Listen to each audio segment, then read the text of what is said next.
What is up? What is up? What is up, people? Welcome back to Caneswear TV. I am your host, Gio Milion. And on this evening's show, I'm sure plenty of you have your questions, your concerns, your whatever you want to name it. But yes, the big news that dropped this evening that former Miami Hurricane linebacker and current Kansas City Chiefs linebacker as well, Wesley Bissainthe, was granted a TRO, a temporary restraining order from the NCAA and also the SEC, which was kind of strange as well because he didn't play in the SEC. We're going to dive into some of that. It's just going to be real quick, glossing over the top. Look, I think the question most people are probably wondering, and you're looking at the thumbnail, you're looking at the title, you're looking at what does it mean? Like, could he come back? Could Wesley Bissainthe come back to Miami?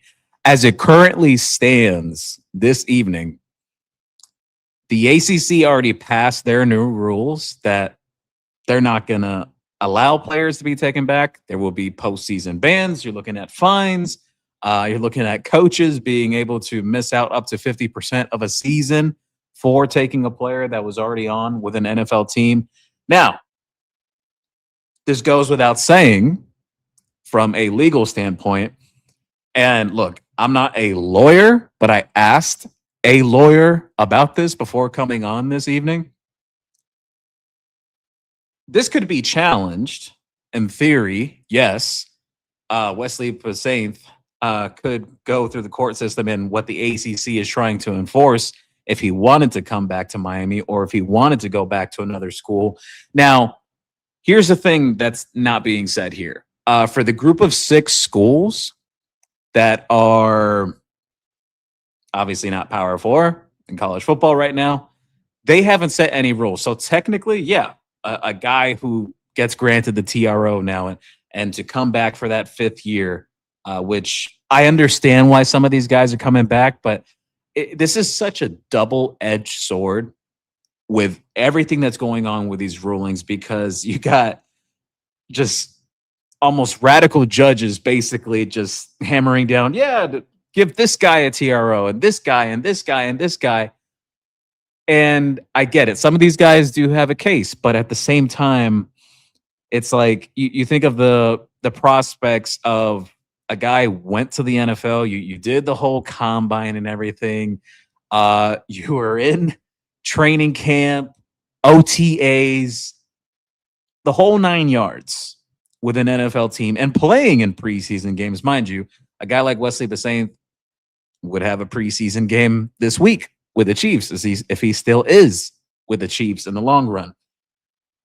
The other problem you have on hand too is, this is my personal belief, the NCAA and a lot of these decisions now coming back with that, the new you have 5 years to play rule, and it dating back to 2022, guys. Wesley Bissainthe is a 2022 player.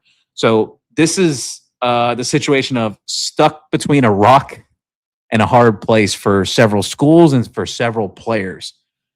Is it fair? Is it tough? Yeah, it's tough. Is it fair? Who knows, really? I mean, there's so much gray area with all of this. And look, just a few points here. There's notes that I took. And here's basically what happened. So Wesley Bissainthe, amongst several others, is not even just college football players. This is also some women's collegiate basketball players as well. Wesley Bissainthe, he's personally a plaintiff in the lawsuit against the NCAA, the SEC, and SEC Commissioner Greg Sankey. Everyone knows Greg Sankey, how he pioneers for the Southeastern Conference during playoff time. A judge granted a temporary protection, allowing the players involved to pursue returning to college despite having gone to the NFL. Here's part number 2. Can Wesley Bissainthe play college football again? Yes, in theory. Right now, at Miami, no. In the ACC, no. Would have to challenge that legally if that were to even happen. Look, I'm here right now to tell you guys, I'm not even sure yet if Miami would go in this direction. So if you're looking for an answer like, hey, is he going to come back to Miami? No one knows yet. Anyone who tells you that they know, they're lying to you. No one knows yet because there's so much gray area with the legal situation. Um, so that's the major development. His NFL sort of career already does not automatically end the possibility of him playing college football because of the court order. Now, like I said, can he come back to Miami right now? No. That is the major problem. The ACC already today, let's see, yesterday actually, when they passed all their new rules following in suit with the Big Ten and the SEC. Hold on, guys, just one sec. Got a quick text here. We can continue rolling. So the SEC and the Big Ten passed their rulings, and then the ACC and Big 12 followed suit shortly thereafter. Wednesday. Today's Thursday, right? So with their rules they passed, preventing players who signed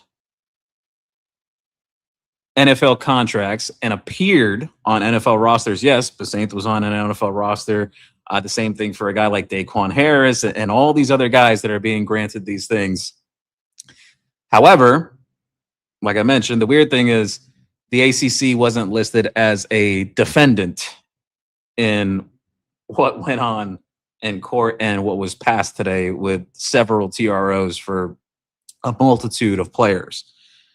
Does that mean anything at all? Who knows? Really? You know, it was, like I said, it was against the NCAA, against the SEC, and against Commissioner Greg Sankey, only within his position as commissioner of the SEC.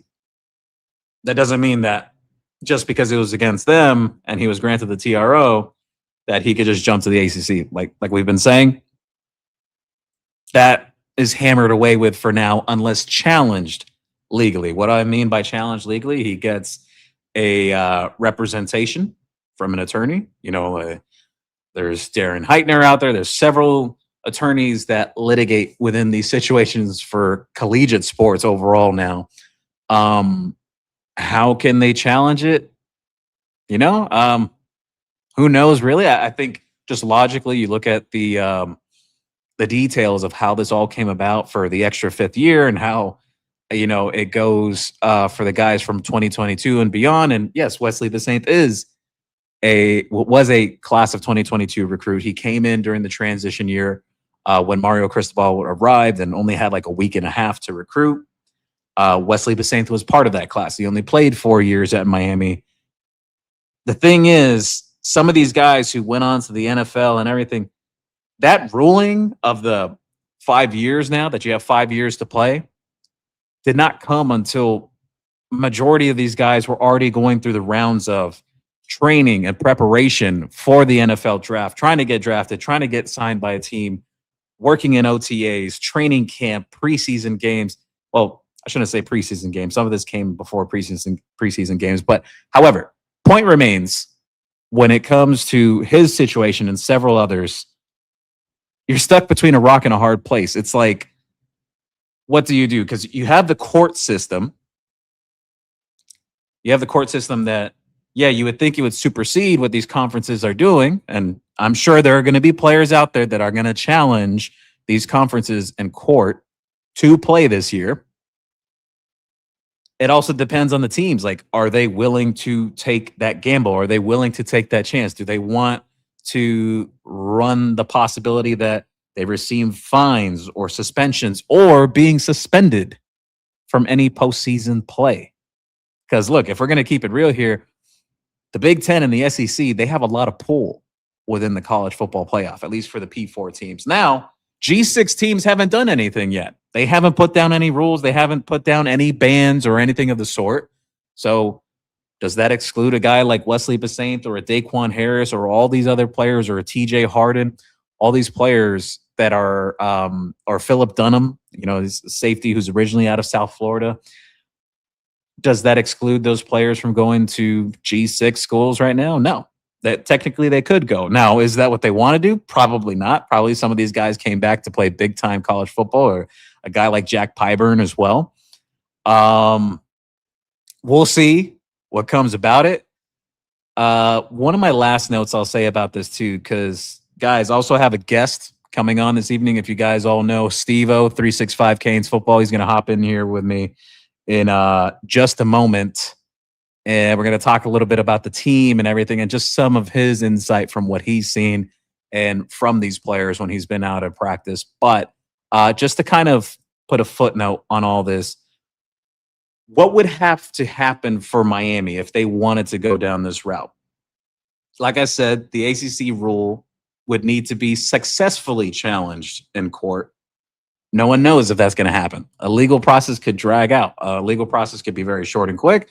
Could be several weeks, could be months. No one really knows until you get that court date.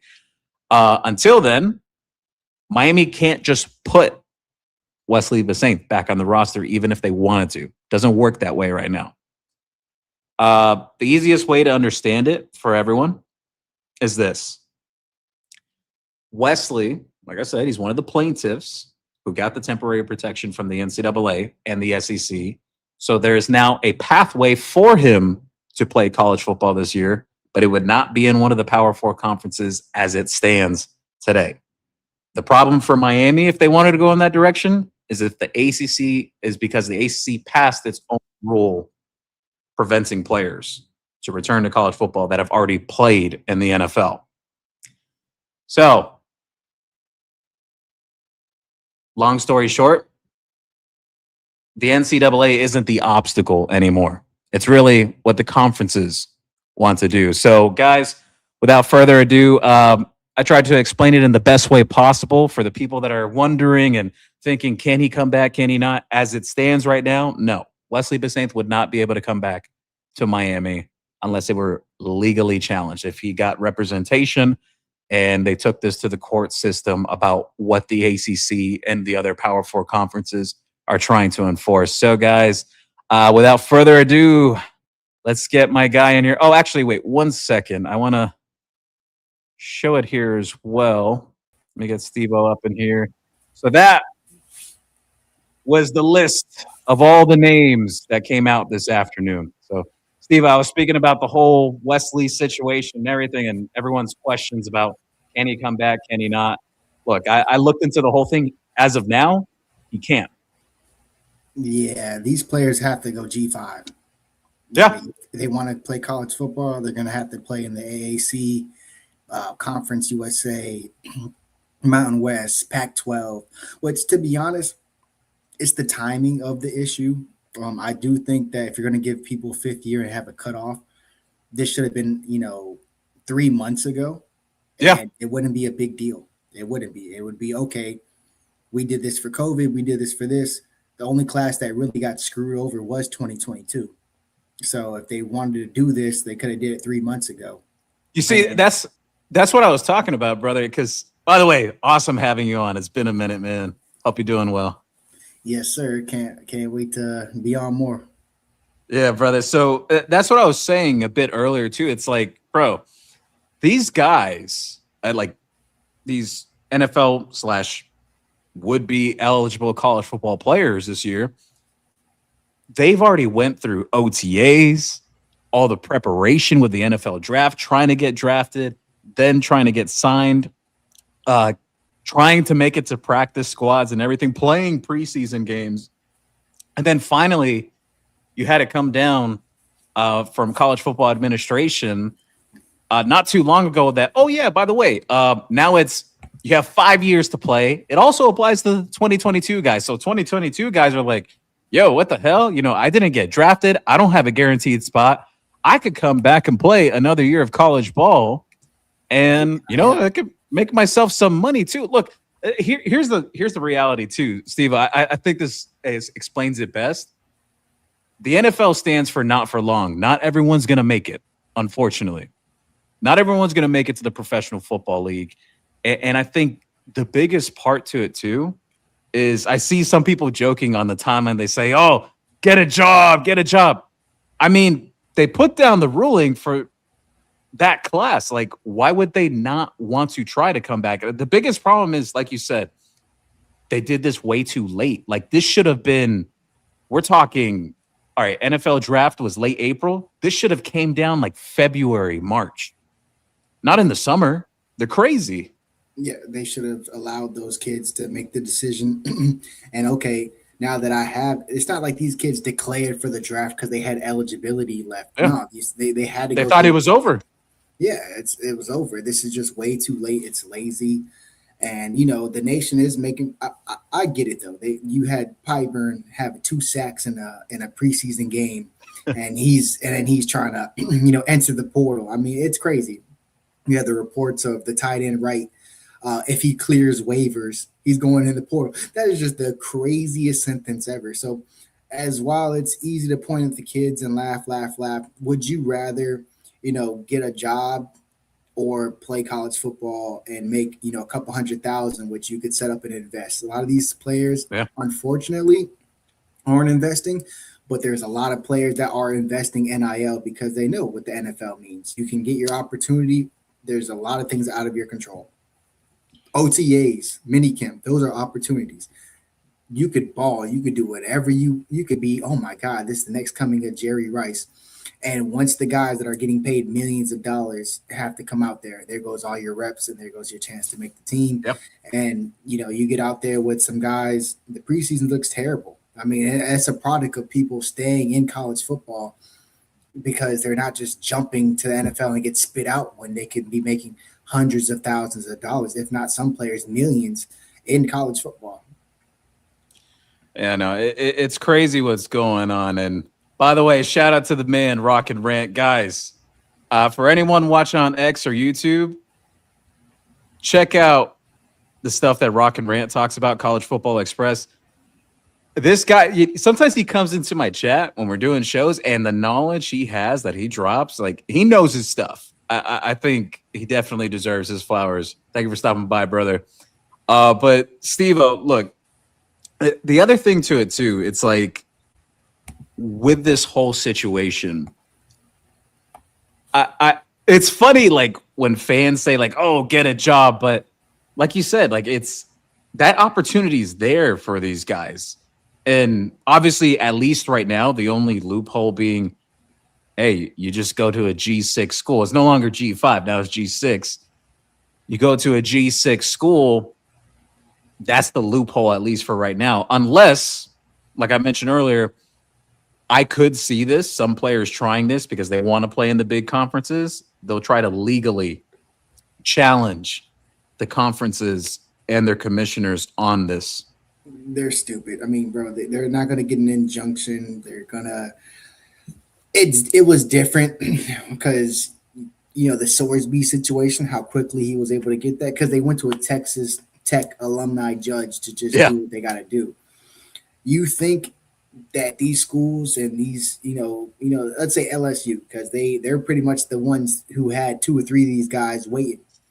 You think they are going to go against the SEC entirely, the other 17 teams or 16 teams in that league, and fight that battle because they want a player or two? I'm telling you, they're not going to do it. It sucks for the players just because of the timing, but at this point, you are a professional player. If they do allow you to come back, it's going to be at a lower level. And God bless you. But the ACC, the Big 12, which is crazy because the Big Texas Tech, they took Tommy Castellanos, and now the Big 12 is saying, nah, you can't do that. So Yeah. So that's sticky situations. I just do think that it was just terrible timing. When they were drafting this rule, they had to put this out there like, hey, I understand you've declared for the draft. However, this is coming down the pipeline. You have one chance now to declare, don't go To to come the back. draft, Yeah. come back.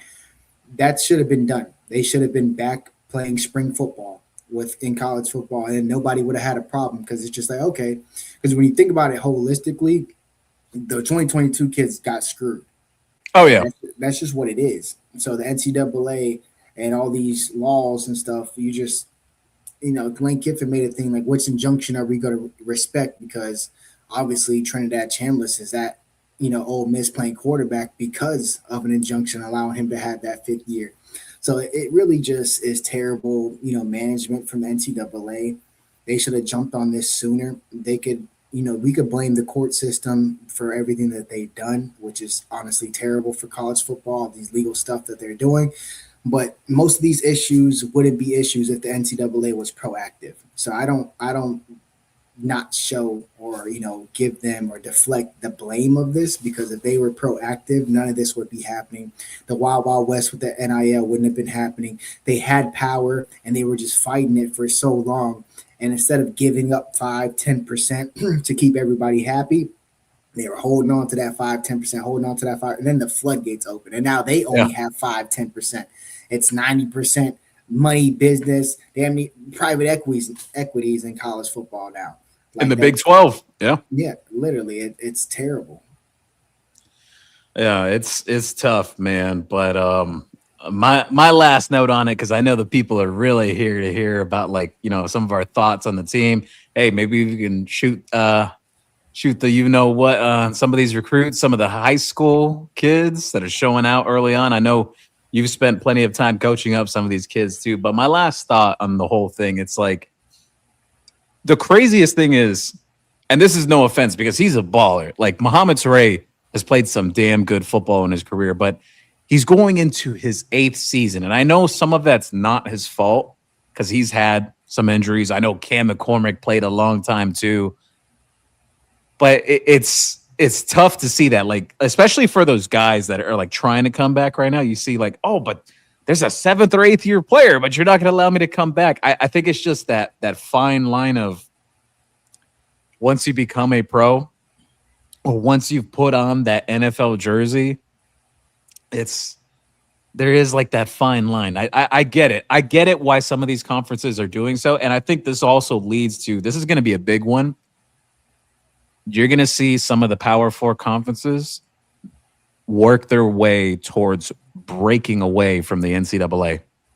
Yeah, this is literally laying the pavement out. Like, hey, we're all together putting this rule and establishing this rule because the NCAA put us in this mess.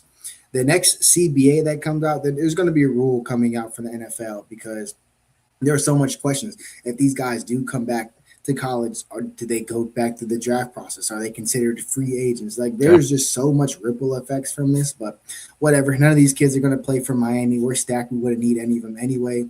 Would have loved Wesley back if they said this 3 years ago, 3 months ago, but I think he'll be fine. He'll probably catch on to a practice squad and, make some money. If not, it is unfortunate, but he does have the talent to play at the next level. Maybe not, an impact starter, but he could definitely make, a 53. Oh, absolutely. Yeah, he could definitely even make a practice squad somewhere. Even if it's not the Chiefs, he could make it somewhere. Yeah, make the practice squad. And as much people say, practice squad, you're getting like 15 to 16K a week. They're getting solid checks.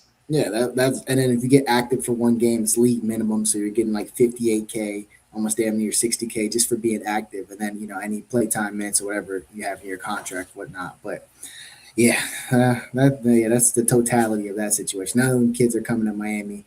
We were never interested. We were never watching. There's all these comments from coaches. We're watching preseason tape to evaluate. Like, oh my god, just shut up, bro. Yeah, no, it's like. Look, I had mentioned earlier in the show, too, I said, look, guys, if you're looking for an answer, if Miami's going to go in this direction, I don't have that answer for you. And very likely not, unless Wesley, like we talked about, like if he wanted to challenge it legally. But you're talking about a process that could be days, weeks, or even months out in advance. Like, it's over. We have football kicking off in 3 days. Like, it's over. Yeah. Tomorrow. Tomorrow, like it's over. It's over. So, on the current team, though, my brother, I mean, we could go in several different directions, but I want to pick your brain on the wide receivers. Everyone knows about Malley. Everyone knows about Cooper Barkey. Those are the clear-cut top two, but one of the hotly debated things throughout camp, especially in fall camp, like, the whole fallout with Cam Vaughn and his whole off-field thing or whatever. And, I try to explain it to people, look, that's a nothing burger at the end of the day. He wasn't in contention to start. He wasn't even near the top of the rotation. But I think the biggest discussions always revolved around Joshua Moore and Dalen Upshaw. And I think you're the perfect guy to ask this because I know you've worked with so many of these receivers in South Florida, some of the best guys around on the 7-on-7 circuit these days. Between those two, like, what do you see of like the strengths of both of those guys? Yeah, I hate the way the fan base wants Yeah. to jump behind them, and I love Dalen Upshaw. I remember I was telling everybody, I was like, look, this is a solid class. People were not listening to me when I was telling them Malachi Tony was generational, but KB circled Dalen Upshaw. Like he was the guy behind the scenes for Miami saying, no, shut up. We need to have this guy. And KB's never, afraid to be outspoken. Love him from Broward County, baby. He gonna fight for what he need to fight for, and it's a great job. It was a great eval because this offense does really well with players who are versatile, who can play outside and who could play inside without giving the defense a chance to substitute. Because you could just move them from position to position and still play with tempo. It just makes complete sense. It's what Coach Dawson did. Tank Dell played a lot inside, but he played outside as well because you could use his speed. Same thing what happened with Jacoby George. There's a lot of things in this offense that we can mess around with, especially if we start getting some of these athletic tight ends like an Arroyo back in that you could play in and play in. When it comes to Joshua Moore, he's from the crib. Probably some of the best sophomore tape I've ever seen when he was at West Broward. I mean, before he hurt his hip and he had that little off injured junior year, I'm talking about, man, this was the guy. I was telling him I was coaching for Raw 7-on-7 all the time. He was a number one on our board. Like Josh Moore is like that. Brings that size standpoint. He's the X receiver. So those are for you guys to know when you say X, basically Y and Z are on the same side. He's usually backside one-on-one. So those are the type of guys that you like to have those mismatches. Okay, he has the size. I can go ahead and throw him a jump ball. Maybe the safety is going to be rightfully so worried about what's going on this side because you got Malachi Tony, you have Cooper Barkey on the side, and they have to respect the run because Mark Fletcher is there. So there's going to be a lot of times where a defensive coordinator has to give up something, and what they're going to give up is those one-on-one plays to the outside. They're going to let their guys play football because you just have to give something up. So Joshua Moore is a size and speed guy. I want to let you guys know he does have speed. He doesn't have instant acceleration like a smaller guy like Dalen Upshaw, but it only takes him 1 or 2 strides to get going. So very dominant when it comes to 50-50 balls, high point, catching away from his body. You guys saw that in the playoff run, bad pass, bailing your quarterback out because he has that huge frame. That's his game. You also saw him, not be so successful on some screen passes. And that's Dalen Upshaw's game. So they complement each other when it comes to Joshua Moore can give us high red zone targets. He can give us downfield one-on-one ability. He can give us great blocking on the edge for the run game and the quick passing game. People don't understand how much times we're going to throw Malachi Tony a screen. It makes a lot of sense to have a guy who's 6'5", bully in a corner, or cracking inside on a linebacker. Like, it makes a lot of sense to have that. But then when you look on the other side, which is Upshaw, who is one of my favorites on the team, because I've been telling people for a long time, he is super smooth, super smooth. He has an answer for anything the DB is trying to go. Footwork, immaculate. Tempo, that's the biggest thing for young wide receivers. They try to run so fast all the time. They're running into the coverage. They don't allow things to develop. They don't allow the leverage to showcase itself. DBs, they're going to show their hand, bro. They are going to. He's excellent when it comes to taking advantage of leverage. He had a 50-50 ball downfield versus Virginia Tech last year. I think that's an underrated aspect of his game. His hand-eye coordination is amazing. But he's a guy who is going to sound like Chris Collinsworth, but he's a guy who's going to be shifty in and out. He's going to give Mally a little bit of a break when it comes to those screen games because he can instant stop-start speed. But he's a great route runner. He can catch 50-50 ball. I think he's a complete receiver, in my opinion. Joshua Moore, I think he's getting there. He has a lot of potential because when Joshua Moore gets to his potential, you're talking first round. Like, that's what it is. You're talking first round pick, people's jaws dropping when he takes his shirt off. Like, the NFL Combine is going to love Joshua Moore. That's the difference. They are two different types of receivers. I think Dalen Upshaw, if Joshua Moore, I would start him at X. And I think Dalen Upshaw is my first receiver off the bench, either for Z, Y, or X. It doesn't matter. Yep. He's the first receiver off. It's kind of like what we did with Horton. Horton was everywhere. He was just the next receiver up. So I think that's how I would go about it. But, I mean, they're competing. So one might start game one might start the other, but they're completely two different skill sets. So when someone's trying to compare the two and who's better, it's more of like, nah, bro. No one was comparing who was better in 2024. It It's was like okay. it's like a 1A 1B type of thing. Honestly, Yeah, like both it's guys are going to play a ton of snaps. they're going to average 40 plus snaps a game. It's going to tinker. There might be some times where, some of these guys are very susceptible to the kadoosh, the big balls, the big deep balls downfield or the fades. If we see that on tape that, these corners aren't playing through hands, they're small, we're going to throw Joshua Moore out there. But let's say he has like a Notre Dame, they have these big, strong, fast, physical corners that can cover. And then we put some skill out there and we were routing them up because they weren't ready for it. They could run down the sideline. They had the size, they could do that. Yeah. But skill for skill, Malley was tearing them up, creating this much separation. I mean, this guy's a first round pick, supposedly. He couldn't cover him on a 2-yard route, 3-yard route. Like, they don't have this, every matchup is different. So I think that we'll utilize them correctly. I don't think we're just going to force a guy to be out there just to be out there. I think there's going to be a systematic reason for it. So the Canes fans just have to chill, bro. But I get it. Josh from the crib, he's a day kid for sure. So that's where that gets from. And, everybody, me as well, we do feel some way about our South Florida kids for sure, but not at the expense of Dalen Upshaw. Like, they tripping. One thing I'll mention too, because you had mentioned about Malachi with the screens, and I've tried to explain this to people, and you could probably elaborate on this much better than me because you're better with the terminology. I mean, you have coached guys, you're training guys all the time, but with Malachi, from what I've noticed, because I've seen Florida State fans and Florida fans, they'll literally talk trash about him. They'll call him, "Oh, he's a screen merchant. He can't do anything but screens." And I find it funny because what I noticed from the tape, and you tell me if I'm wrong, Steve, but that Malachi is so dangerous in the ability to not only create separation, but to take the top off of a defense that defensive coordinators almost sit back and think, you know what? We will give him the underneath stuff and make him work for his yards instead of him slicing us up through the seams of the field. If Carson Beck's arm was healthy like it is right now, he would have had 3-4 deep touchdowns more than what he had. I mean, he had Ohio State deep several times on all 22, Ole Miss deep several times, Indiana. There was at least 2 times where I thought Carson Beck could have put that ball out there. He could have stretched the field for sure. So I just think you'll see more of that with Mensa. Mensa's going to be ready to stretch it.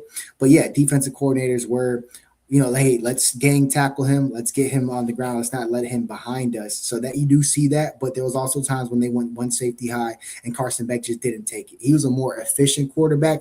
He was going to throw that 3 to 7 yard pass easily.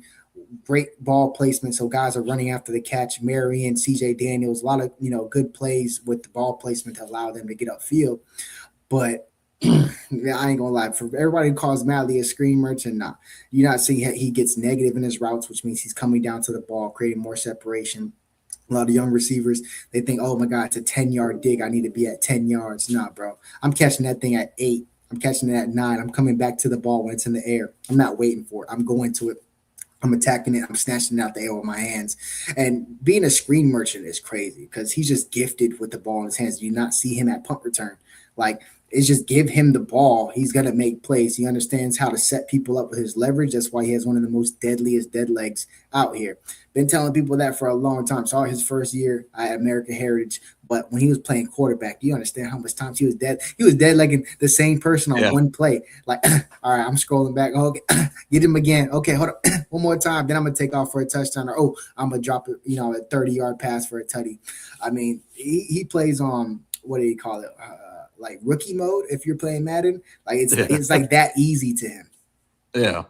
Yeah, no, it just seems like he sees the game at a very different pace than everyone else. He just understands it so well. So last things I'll touch on with the wide receiver group. So Cooper Barkate, there's always been this like perception from people that, oh, he's not fast. He's not fast. Mind you, they got this guy working on like return teams and stuff in camp too. So I don't think he's slow by any means of the measure. And the guy's been working on his speed throughout the offseason too. He did speed training. He shared that himself with us during media day. So him, and then I expect Vandrevius Jacobs, he's going to have a pretty sizable role in the offense. I know he's pretty good in the quick game, can stretch field as well. But the two I want to gear towards more is the two freshmen that have generated the most buzz. So a lot of buzz around Samorian Wingo when he first got here for the playoff practices. But and he's carried over some of that through spring, some in fall as well.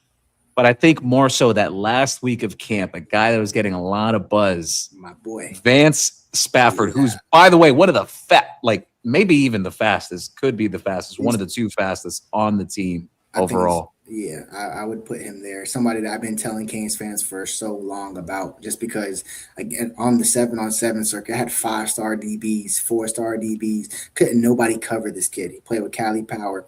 He's quick, extremely gifted when it comes to route running. He can gain separation, but understands tempo. He does not run his routes at 4.3 speed. He's waiting for his break point, and then you see that speed when he's breaking away from people. It is crazy. Spafford is that guy. I've been saying it for a long time, Rock Kelly. Yeah, he there's some tournaments where, you know, he was not my boy, but I respected his game all the way. Super excited that he decided to be a Cane.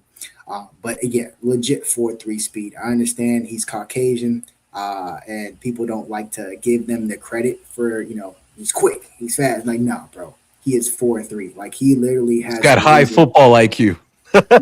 He's a smart guy. First one in, first one in the building. No, bro, he has the surfer haircut. He is a true white boy who is slided. And this is the first time in my, obviously I'm Puerto Rican. I'm white and Puerto Rican. This is the first time in my life we've had white receivers, two like legit white boys. I'm talking about Curly, surfer boy from Cali, and Cooper. I don't even have to say the rest. His name is Spider-Man. Yeah, like Cooper. Like, this is the first time in my life we've ever had, you know, some whole milk in that damn receiver room, because we've had Barrios. So I got a comparison for Cooper. You tell me if you like this, but I think he's a slightly more explosive Eric Decker. I can see that. Very similar build. Yeah, they're in that 6'1" range, tweener, outside, inside. Good footwork. There's one thing about Cooper Barkate that people like really like underestimate is his ability to, you know, tempo his deep ball. He is a great deep threat. Like, he's averaging like he went from like 17.4 yards at Harvard to like 17.1 at Duke. And I did his all 22 breakdown. He is so sudden. He can get a DB to feel safe, and then next thing you know, that cushion is gone, and he's tracking the ball over his shoulder with the best of them. Some of the best hand-eye coordination in college football right now. You don't have to burn everybody, you know, catch it and keep going like a blur. You can go downfield and get you a 40, 50-yard pass over the shoulder, perfect ball, you know, back shoulder, you know, a lot of things like that. I do think he has a little bit more juice than Thielen, even though people were asleep on early Thielen. He had some juice. But no, I've seen Coop. I've had a very, you know, long conversation with some people that were, training with him. So I've had some, you know, high expectations for him. But the film speaks for himself. He can get downfield, and having him and Spafford at the same time, like I'm saying, man, I call them my complexion bros. Let's get it. Complexion bros. So I want to jump over to, well, some of your thoughts on Mensa and how he meshes with this group. And we'll talk some O-line as well. Everyone already knows what they got in the running back room, but I want to talk Mensa and offensive line with you. So with Mensa, I think one of the things that this is, at least me, that I've noticed this since spring. I feel like this team's going to be more balanced than the Cam Ward year in terms of the offensive philosophy. That's what I believe, because what I've seen with the offensive line, I think this group could run block better than the group they had last year. Pass protection, probably not the same out the gate, but I do think this group could push people off the ball. I think they're going to be a very physical group. I think they're going to be able to pull the guards as well. So when it comes to Mensa, what do you see? Like, how do you kind of project that? How you feel what that kind of split's going to be between the run and pass? It will go based on film and schematics against who you're playing with. Because again, a defense has to give up something. Yeah. So if they're going to play two safeties high and be like, "Hey, dink and dunk us," and take your shots when you can, we're probably going to run the football a lot on them. But if they're going to say, "Hey, you know what? We're going to play hard nosed football and just let our guys play on the outside and live with the results," we're going to pass it more. But the thing about 2024 was we had to throw to open up the run. The run got better. Damian Martinez was a good back. Mark Fletcher obviously was a good back. We had good backs, but it just wasn't the same as what it is now and last year when it comes to the power at our offensive line. It's different. It's totally different. Even in 2024, we ran a lot of RPO, right? Yeah. That's something that Coach Dawson does. So even when you're in pass protection, it doesn't get the offensive lineman going. So you could still be passing the ball and letting them drive people off. So like you can keep that physicality going, you can keep it going. I do see some more RPO coming in for us just for that reason. Let some of these guys maul these defensive linemen, get over, get them tired, and we're still going to swing it out to Coop. We're still going to swing it out to Malley, or Jacobs on a slant, and let's watch him go 4-3 down the field. So there's a lot of things when it comes to that, but I do think this group, we're not going to have to pass to open up the run. You could stack the box and we'll still run the ball on you. Like we could literally just go hat for hat. Like what's up? Like it's a numbers game in the box. Let's say we spread them out. There's 4 defensive linemen, 2 linebackers and a nickel. So if you widen them out, we call that 6 in the box. You have 4 defensive linemen, 2 linebackers, right? So you have 5 linemen. You have your running back and your quarterback. So we call that 7 on 6. You have a numbers advantage because your quarterback could either keep it and run the ball or, hand it. So either way, you have 7 on 6. So I do think we'll be more schematic in that standpoint where we will just, okay, the defense is giving us this. Okay, we're going to take it. We're going to take it. We're going to take it. We're going to take it because we're just so complete. We're really good at wide receiver, and I love the receiver position. But my God, are we stacked at running back? Like we are stacked. Like we can literally. Whew. I remember when people were coming at him crazy when he committed and like, oh, we need to go get this guy and this guy and this guy. Javion's a great second running back from the crib. I'm like, yo. He was really productive at West Boca. He was in a serious car accident during his high school career that like he missed quite some time. Like I found out about that through one of his coaches. I wasn't even aware about it. Yeah, he missed 6 months. He came back overweight, and people were like, "Oh my god, oh my god, oh my god!" I was like, "No, bro." There's 2 running backs in high school that I've seen over the last couple of years that were unfair. We seen both of them. When my little brother played at Ely, he played St. Thomas, and Jordan Lyle was Jordan Lyle. Yeah, we played West Boca. This is before West Boca was. They were building. They've been building for a couple of years now. They're not just a random team. They have been building. Javion Mallory, I kid you not, this is a defense that 2 power forward players on it, 3 to 4 G5 players, and a couple FCS. There's talent on that defense at Ely this year. Javion went for 300 total yards. I'm talking about I've seen kids grow up. They from Broward. I've seen them play for Fort Lauderdale Hurricanes. I haven't seen it. Lauderdale Lakes Vikings. I swear by these Jits. They did not want to tackle that kid. They did not. I'm seeing business decisions being made, and I'm like, yeah, bro, this kid is different. When you see that, I think the biggest thing with him too, it's not only the vision, but the biggest thing for running backs too, like really good running backs, it's that contact balance. Like they're driving their feet. That ability to still stay upright, even while guys are just launching at you. Yeah, no. You launch at Mallory, you're gonna get ran over. His center of gravity, his contact balance is amazing. And there's running backs who seek out contact too much and it derails what they could have did. He's a guy who he seeks contact at the right times. He knows how to finish a run and when to, I ain't shortchanging myself. I'm going. And he has the speed to legit take off. Like, again, G5 corner, undersized, speed guy. Could not catch him in the open field. And I'm sitting there looking at him. I'm just like, dog, ain't no way. I'm texting his phone right now. He's going to see it when he gets out of the game. I'm like, yo, I'll say this.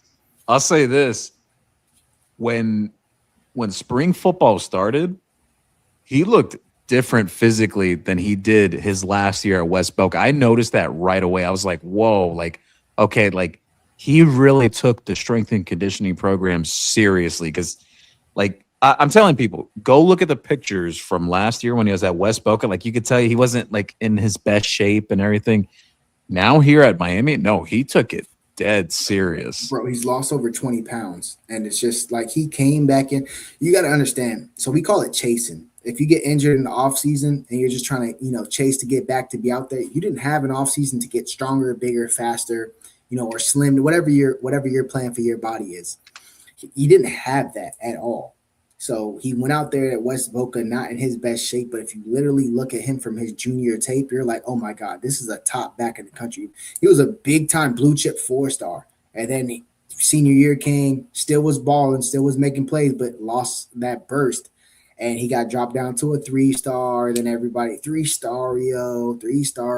And I'm just sitting there. I'm like, this kid's a worker. It didn't take him long to one. He lives in the weight room. He lives extra work, speed training, jump cuts. I mean, he's a complete back. I mean, there is probably maybe 2 or 3 plays that I remember from, I've seen him twice in high school, where I was literally just watching, not covering the game, was just there, supporting. And I remember there 2 or 3 plays where I was just like, yo, this couldn't even happen in a video game. Like, it is crazy. Like, I've seen him stiff arm kids below the ground. Like, they're just not there no more. Like, they're just like Space like a Jam. Cartoon. Yeah, like literally, I've seen kids just get stiff armed to disappearance. Like there's nothing there. There's just a flat outline. Like there's just a jersey there. There's not a helmet. There's like I've seen kids literally just like that stiff arm is so deadly, bro. I'm talking about he's going out of bounds. He's like, you know what? I'm still gonna mush you, and I'm just like, yo, and like, bro, he mushed a DN right now that's at Western Michigan. I'm talking about, bro. It was week 2 when we played them. Like week 5, week 6, we're still talking about it. Like, yo, dog. Like, yo. Like, he left that lasting impression. Yeah. Yes, bro. I'm talking about and this was a kid 6'3", 245. He's played immediately as a freshman at Western Michigan. Obviously not the most impressive thing, but physically you still have to be ready to play college football. You stiff arm this guy to oblivion. I'm sitting there like, bro, it happened on our sideline. We like, we ain't never seen somebody do Josh like that. We like, yo, what's going on? Who is this guy? And it didn't take long because he went for 300. You can look at a 305 Sports video for that. It's like 3 minutes long. They don't even like to post long videos. They just couldn't cut anything out. Wow. It was crazy. So there's 2 things I want to bring up from the offense, and I want to jump over to the defense real quick, and because I've seen people dropping some comments for you as well and questions. But offensively, 2 guys I want to bring up. Jordan Lyle, obviously off-field situation going on and everything. Mind you, like for the people out there that have been like, oh, well, Jordan Lyle had a situation. Cam Vaughn did too. Jordan Lyle's not a guy who's like troublesome to the team. And I know, I'm sure you know this plenty well as well, Steve-O. Yeah, no attitude issues. He's very about the team. With him, I feel like so many people tried to write him off last year. And I think people always forget, like, he did win the starting running back job to open the season last year going into Notre Dame. Literally, I think on his sixth, he got high ankle sprain first game. That's tough for some running backs to come back from. And even when he tried to come back, it's like it never felt like he was himself. Like for anyone who watched Jordan Lyle, like when he played at St. Thomas Aquinas, or even the bits and flashes from his freshman year here at Miami, it just didn't seem like the same player. But sometimes some Cane fans out there, they'll jump to conclusions. They'll say, oh, no, he sucks. No, Pringle's better than him now, or whatever. Mind you, even though Pringle's numbers were very similar to what Jordan Lyle did as a true freshman as well. I think people forget, like, Reuben Bain, he had that sophomore slump. He got hurt. Damari Brown as well got hurt his second year. There's been guys within this program, not even exclusive to the Mario era, but prior eras like Denzel Perriman, Sean Spence, those guys went through a sophomore slump too. Like they dealt with injuries. Brett Kyle, yeah. So with Lyle, I've been saying this for some time. Like, obviously, the legal situation, it'll handle itself and everything. I think he'll be fine in the long run. We'll see whatever, how they handle it, They can't prove he team was in that wise. car, baby. Allegedly, that's the word. Allegedly. So, um, I think he's going to make a big impact on this team because the way he performed in spring and the way he was performing in fall camp as well, like it was just consistent the whole way through. And I think that's the biggest thing. Yeah, I mean, I've been on just there at St. Thomas. My little brother played his senior year there. They were recruiting him while we were playing against St. Thomas. It was crazy. I've never seen something like that. Locking in a player from opposing team because they were good. Literally, we were there the next spring. But they handed the ball to Jordan Lyle. I kid you not. He was still rocking 25 at the time. They handed him the ball at the 5-yard line. He runs a D lineman over, spin moves on a linebacker, stiff arms a safety to the ground, and goes for 95 yards. I'm talking about there was some profanity being said on our sideline, but not going at our players, but just like, what the did we just see? There Yeah, ain't like no way. Now, I've seen him hurdle a guy, and before he lands, gets blown up and still keeps his balance when he gets on his feet. Like, I've never seen that. That's usually a kill shot when you're landing after a hurdle and somebody. That's usually smack. Yo, he ran Buddy over and literally got back on his feet and then kept running. Like, I've never seen that before. He is a tank. A tank. Like, he's like a, what do you call it? Like a modded truck. You put like a Raptor truck where you got that crazy engine in it. It's that like that core strength he has. Bro, so much strength, just athletic ability. And one of the things that really stood out to me at St. Thomas, obviously his contact balance is what everybody's going to see just because of how much plays he had. But he has great vision. He allows the plays. He doesn't outrun the hole. He knows when to use that speed because he has good speed, but he knows how to let the line develop. And with our blocking scheme, we do a lot of zone blocking. We do a lot of gap. Somebody who could just have good vision and make correct decisions is the reason why he was so productive as a freshman. He was able to jump cut all the way across like you would see a DJ Dallas do. Then he was able to, slow play to the line of scrimmage and let it develop and then jump cut, one or two, holes over. And then he had the speed where you know what? I just see the edge. I'm taking it. So like he has great vision. I think that's one thing that gets undersold about him is because of all his physical traits. It's just he has great patience. He just understands when to hit the hole, what hole to hit. He has really good vision. They used to say that he had eyes in the, you have the two holes here. They call them the ear holes in his helmet. Coaches in high school used to say he had eyes coming out of there because he just had great vision. That's a true thing. They literally used to say he had eyes out of his ear hole, out of his helmet, because he literally.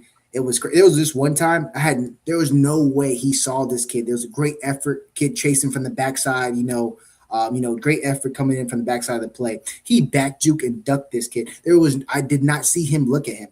Literally, just the field presence, the awareness, the vision. It's crazy. I'm super happy that we got Jordan Lyle. I do think he's RB2, but that could probably be a week-to-week thing. Yeah.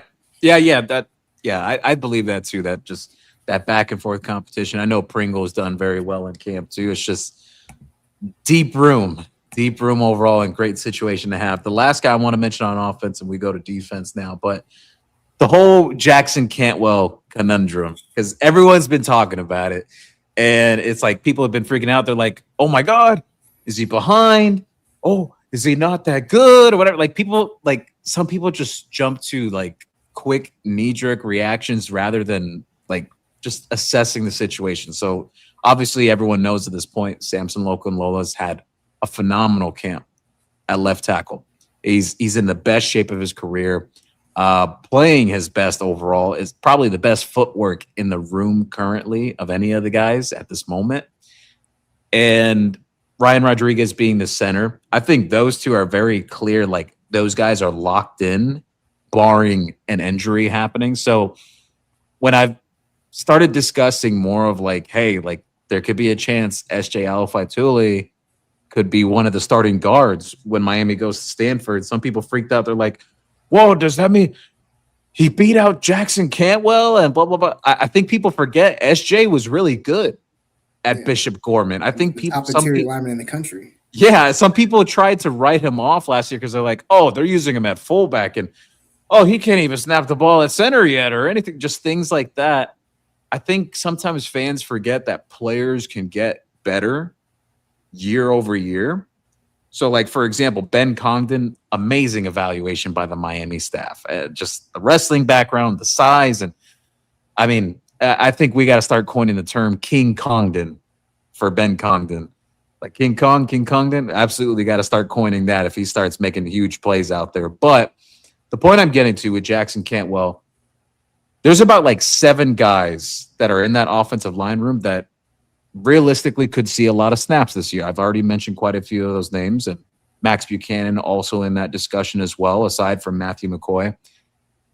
With Cantwell, I don't think it's so much like a talent issue. I just think Miami, I don't think they want to kick out these freshmen to tackle just yet as the season opens up. I know they tend to lean on like experience, and Matt McCoy's played a ton of games here. Sampson's played a ton of games. Ryan's played a ton of games. So just kind of your take on the whole Jackson Cantwell thing, because I still think he's going to play a lot for Miami this year, even if he doesn't start on paper. Yeah, I think people are just crazy. And they want it to be mirrored to CC, how CC came in and started immediately. We had no choice. Did you not watch what that 2022 offensive line looked like? Like we had no choice but to put him out there. But now we do have a choice. And remember, Sampson came in here, tore his ACL. His whole development plan was postponed a year. Last year was probably one of our best offensive linemen. It's not talked about enough, but he was amazing at guard, had good snaps at tackle. Now he's 2 years away from that injury, has now gone through 2 offseason, not chasing, trying to get back just to be eligible to play, be healthy enough to play. Now he's getting stronger, bigger, faster. You see his body from when he got here, pancake honcho, to what he is now. He looks like an NFL left tackle. The upper body, it's completely transformed. Different, He looked like a linebacker at like a 240 linebacker when he was coming in. Now he has that girth, that size, he looks like he's playing on Sundays. I don't think that's anything against Cantwell. People just want to find something to complain about. I like having guys in at guard and then kicking them out to tackle, because it's not like, they only practice guard. They're practicing both anyway. They're cross-training. It's well documented that you're playing guard and tackle when you get here. So it's get in where you fit in and what you're going to get onto the field sooner. Even at that, like, Cantwell was still taking some reps at right tackle late into camp. Like it wasn't like, okay, he's only at guard. Like like you said, they've been cross training. So yeah, and spring, Pancake was out. He had full reign at left tackle. They have everything that they needed to see. There was some D linemen he didn't get to go against. That probably made his job a little easier.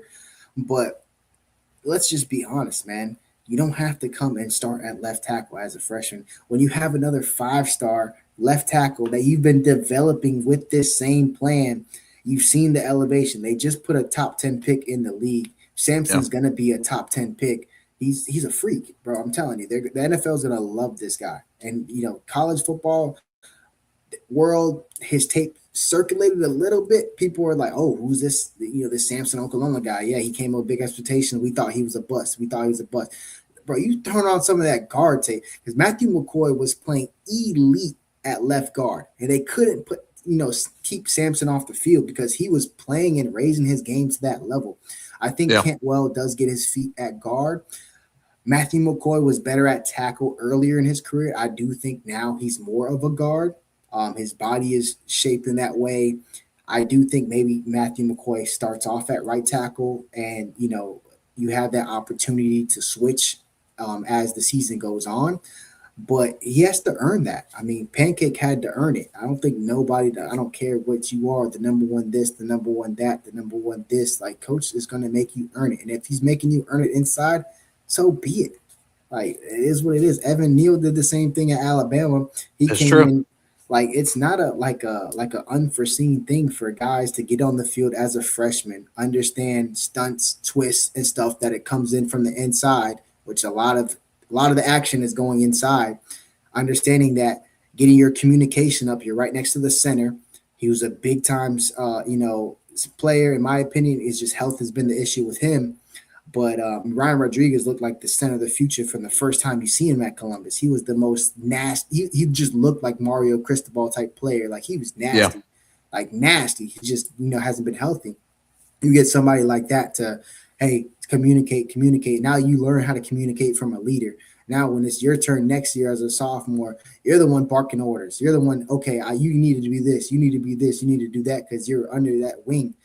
I think people are overreacting, to be honest with you. I prefer Kent Wall to start off at guard if he doesn't win the tackle job outright. I mean, that's just what it is. So jumping over to the defense, one of the funnest things to always discuss these DBs. I've said the hot take. Maybe it's not even so much of a hot take anymore, but I think Miami's defensive back group, they could, if they're not the best, they could be one of the top 2 or 3 best in the country, just with the collective talent they have. Everyone knows the top 4 at corner with OJ and Damari and Lucas and O'Connor. Everyone knows about Bryce and Zachariah Poyser. But I think the guys I want to gear towards, and I want to ask your opinion on this too, Omar Thornton, who he's shown so much coverage ability since he's been here. That was my one question before he got here. He answered it for me in spring. I'm like, oh yeah, this guy can absolutely cover. He could play the nickel. Him, JJ Dunnigan, who went like absolute bonkers the last week of camp, even though he had flashes even before that. And then the one that keeps ringing up that I'm really impressed by, I've seen it with my own eyes, Camden Portis. Like, I know people say, oh, just legacy kid or whatever. No, like this kid's not like your average legacy kid. The instincts he has, like the ability, he already understands how to break on the ball the way he does. It's advanced for a freshman. Yeah, so I'll start off with Thornton. Obviously, he's a Broward kid, played American Heritage Song. They needed him to play at the line of scrimmage and play linebacker. That was kind of like the thing where people just, okay, this is what he is. He's a thumper. He's that in the box safety, smaller linebacker type of build. No. And not at all. Like he can go out there and play man coverage on slot receivers. He can cover one-on-one. He can cover zone. He can get back deep. He can start in the second level and jump back post snap and be over the top. He has great coverage ability, great range. He does look the hit. There's probably some times where he maybe could have got an interception or not. I think he's just a physical kid. I know. You should have seen him in the Dade versus Broward versus Dade game. Blows up this kid, blocks the punt, talking hella ish for the tutty. Like he's gonna pop you and talk ish. He comes with that Broward County swag. I'm telling you right now, that lets him elevate his game to another level. Somebody who wants to be great, wants to talk that ish, wants to back up. This is just who he is. He lives it. He's not faking it. He's not pretending it. He's not doing it when the camera's on. Like, nah, he wake up about it. Like, go to sleep about it. Like, I'm in practice, I'm about it. All right, the lights on at Hard Rock, I'm about it. I'm way out here in Boston College playing with these scrubs, I'm still about it. Like, I'm going to do what I got to do. Omar is that type of guy. So I get his big hits, in 4 forced fumbles. I mean, come on, if you're doing 4 forced fumbles, like you're that would. Like that's a high amount, just being real. Even for like a linebacker, that's a high amount. For a safety, that's up there. That's elite, being able to separate the ball from people. Not including some of his pass breakups were just kill shots in a 2025 type of game where you get these flags for anything. He knows how to hit cleanly. He just hits hard. He hits hard. He brings it. Low pad level, explodes. Knows how to hit. But yeah, Canes fans, I was trying to tell y'all, he has the coverage ability. Didn't have to show it at Boston College because again, they asked him to do something because they're getting the ball ran all over them. Like they couldn't. I look at him like kind of how Keontae and Jacoby, like their game was able to elevate more because I look at this with situations with certain players that sometimes it's fit, like the fit, like where they go. And I feel like Miami maximized the guy like Keontae and they maximized the guy like Jacoby better than their previous programs did. And I could see the same thing happening with Omar here. Yeah, because they're forcing him a square peg in a circle hole because that's what they needed. Now we could allow them to play their best ball. Houston had freaking Keontae outside playing corner, outside corner. Now you Yeah. come here, we're gonna put you at nickel. We know what you could do at nickel. This is we had the coach from Houston. He knew what to do with you at nickel, and they made you play outside. So let's just be honest when it comes to fit. That's a big thing and what you're being asked to do because that can derail or make guys' careers. It's a big thing. Jacoby Thomas was asked. We put him in position to blitz a lot here, and he shined. We put him in position to you know do a lot of things over the top, deep middle with man coverage with elite corners. So it made it easier for him to, be that guy over the top. We did a lot of zone where he was deep middle. A lot of things that he was really good at. He was good at deep middle. He's good at blitzing, and he was good at tackling in the run game sideline to sideline. We maximized his abilities because we didn't have to force him into some different role. We didn't need him to be this ball hawking safety. We had Bryce Fitzgerald, a freshman All American, could do that. Like we have guys that could just allow us to put our players in the best position possible. So I do think that's what's going on with Omar Thornton. Boston College had no choice but to use him a lot in that running game because they were, let's be real, Boston College, they were running all over them. Yeah. And on JJ Dunnigan and Camden Portis, JJ. I mean, I could talk about them for days. The viewers, they've heard me, but I want to get your fresh take on them. Man, Dunnigan, when we got him, I was trying to tell people, I was like, yo, this is a top 100 kid, like legit. Like this kid is stupid athletic, super rangy, very physical. You can understand this is, a concept of Mario Cristobal players. You have to be physical. He's not allowing just soft people to join our team, even our corners. We get freshman corners that are hitting. Uh, you just can't be soft and player. JJ Dunnigan, I believe, and this is a big statement.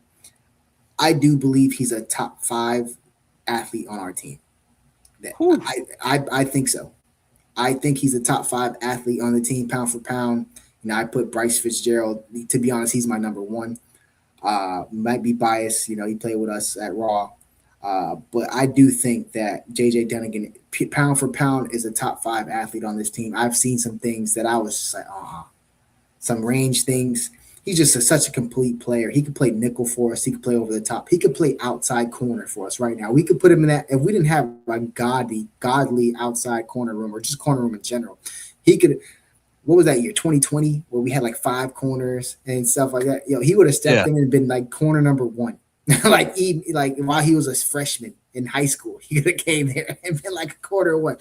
Stupid athleticism, and I don't like to sell guys crazy, but I understand his athletic ability is not something you see every class.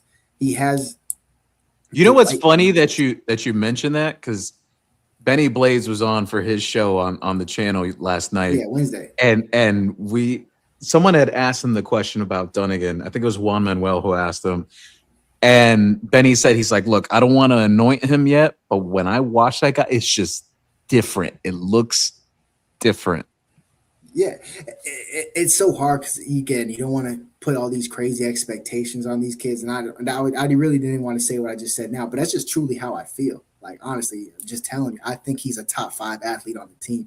He is a special athlete. Whether that turns into special production remains to be seen, Yeah.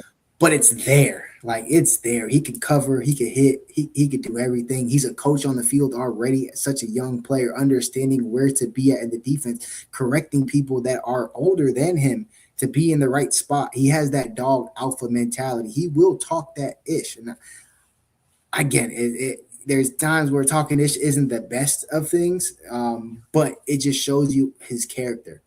He's not a he He's gonna not talk timid. to, Yeah. yeah, he's an alpha dog. He gonna come in like, yo, I don't care that you've been in here for 2 years, bro. One, I'm coming to play, so you better tighten up. Like he on that type of timing, and I can respect that because anybody coming in here trying to attack and get playing time in this defensive back room, we got guys like Dylan Day, who's a great play. Like Dylan Day is a good player. People Yeah. don't understand that Dylan Day has made plays every single time he's in the game, whether it's on special teams, whether it's versus Notre Dame with some big hits and pass breakups, whether it's a potential pick six versus Ole Miss, which people will probably still be talking about if he made that play. But bro, the pass breakers versus Syracuse, every time Dylan Day plays, he makes plays. He's a good player. and you just hear nothing but done again, done again, done again, done again. That's how you come into a room stacked with 4 safeties and nickels and just say, you know what, bro? I ain't come all the way here from Kansas just to sit pine. Like, nah, Yeah. I'm gonna be out of this 25 by spring. And I give so much credit to his father who played ball at Kansas State. Like, and by the way, JJ, he's got a younger brother who's going to be a hell of a prospect too. The younger brother, like you could already see it in some of the clips that have come out. But I give a ton of props to his father, the way he like prepped him and everything. And I spoke with JJ about it, and he went into detail about it, like how his father helped him get to this moment, like and being so prepared early on. But on Camden Portis, man, to me, he ain't no regular legacy because Miami fans always say, "Oh, well, you know, we haven't gotten the greatest of legacies." If he's gonna break that, like, you know, that legacy mold, whatever, yeah, he's Clinton Portis' son, but he could be damn good. Like, if Miami didn't have Omar Thornton right now, I do think Camden would have more of a case to possibly play a ton this year at the nickel. I think he's a glove fit at the position. If we didn't have Omar Thornton, literally it's Camden versus JJ to start at nickel. Like, Yeah. literally, I think that's what it went down to. Um, 2 things about Camden that I think separates himself for accountability. I think he is his biggest critic, and there's not one time where he's lazy about something. He just lets a play happen. Oh, all right, I'm gonna get it next time. Like, no, I think he understands one what great football players look like and how they behave and how they go about their day to day life. So being Clinton's son, obviously that's a huge shadow. Going to Miami, that's a huge shadow to Yeah. to be behind, a huge legacy. Taking that, and the first thing he always talks about is, "Nah, I'm here to create my own legacy. I'm here to do this. I'm here to do that." He has that mentality where whatever my dad did was cool. Watch this.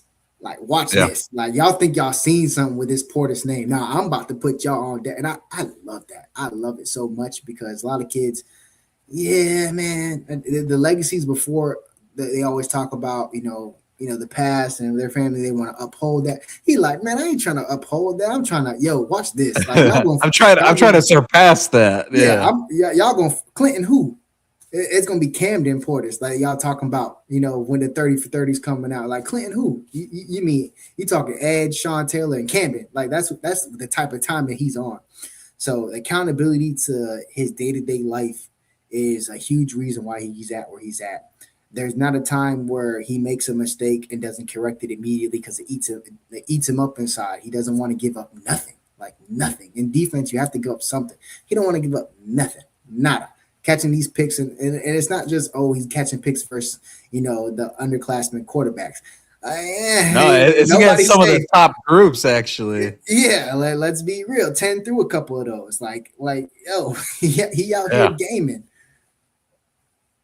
No, I'm really excited for what Camden can bring to the table. So I want to jump to linebacker and just a couple D linemen that I have in mind. But linebacker position overall, obviously, Mohamed Toure being a big time leader coming back, he's mentioned that he's going to be super healthy now. He feels much more comfortable now.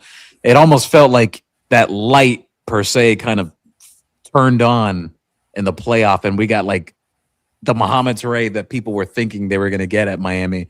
But one of the two of the guys I want to highlight here. Everyone's heard all the buzz behind Cam Bobby Pruitt, but the two guys I want to talk about, Chase Smith and Kellen Wiley, because I think Kellen Wiley is a guy that some of that progress is being made. I know we've all been wondering, man, like, when's it going to start to flicker? And I think there's been some flickering there.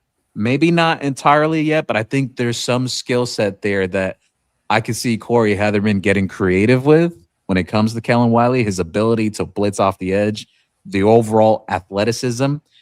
I think he's still learning things and it's like to process the game a bit faster, but I still think he's a heck of a talent. And then Chase Smith and what he could bring to the table because he's had a big offseason. Yeah, I'm so happy he's out of that 41, bro.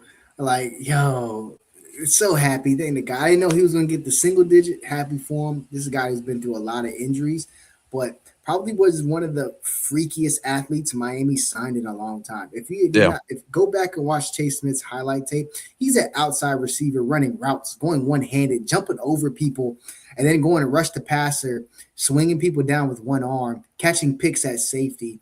I mean, he literally played everything. If they needed him to block at tackle, he could have played tackle. I mean, he was probably one of the most athletic kids that Miami's recruited in a long time. Injury bug. It sucks. It happened probably 2-3 consecutive years for a guy like Chase Smith. That sucks. But now he's been through what I talked about earlier. He's not chasing, just trying to get healthy enough to be out there. He's actually improving back-to-back off seasons, being able to work on his body, get his conditioning, work on his strength, get his speed back to some pre-injury Chase Smith.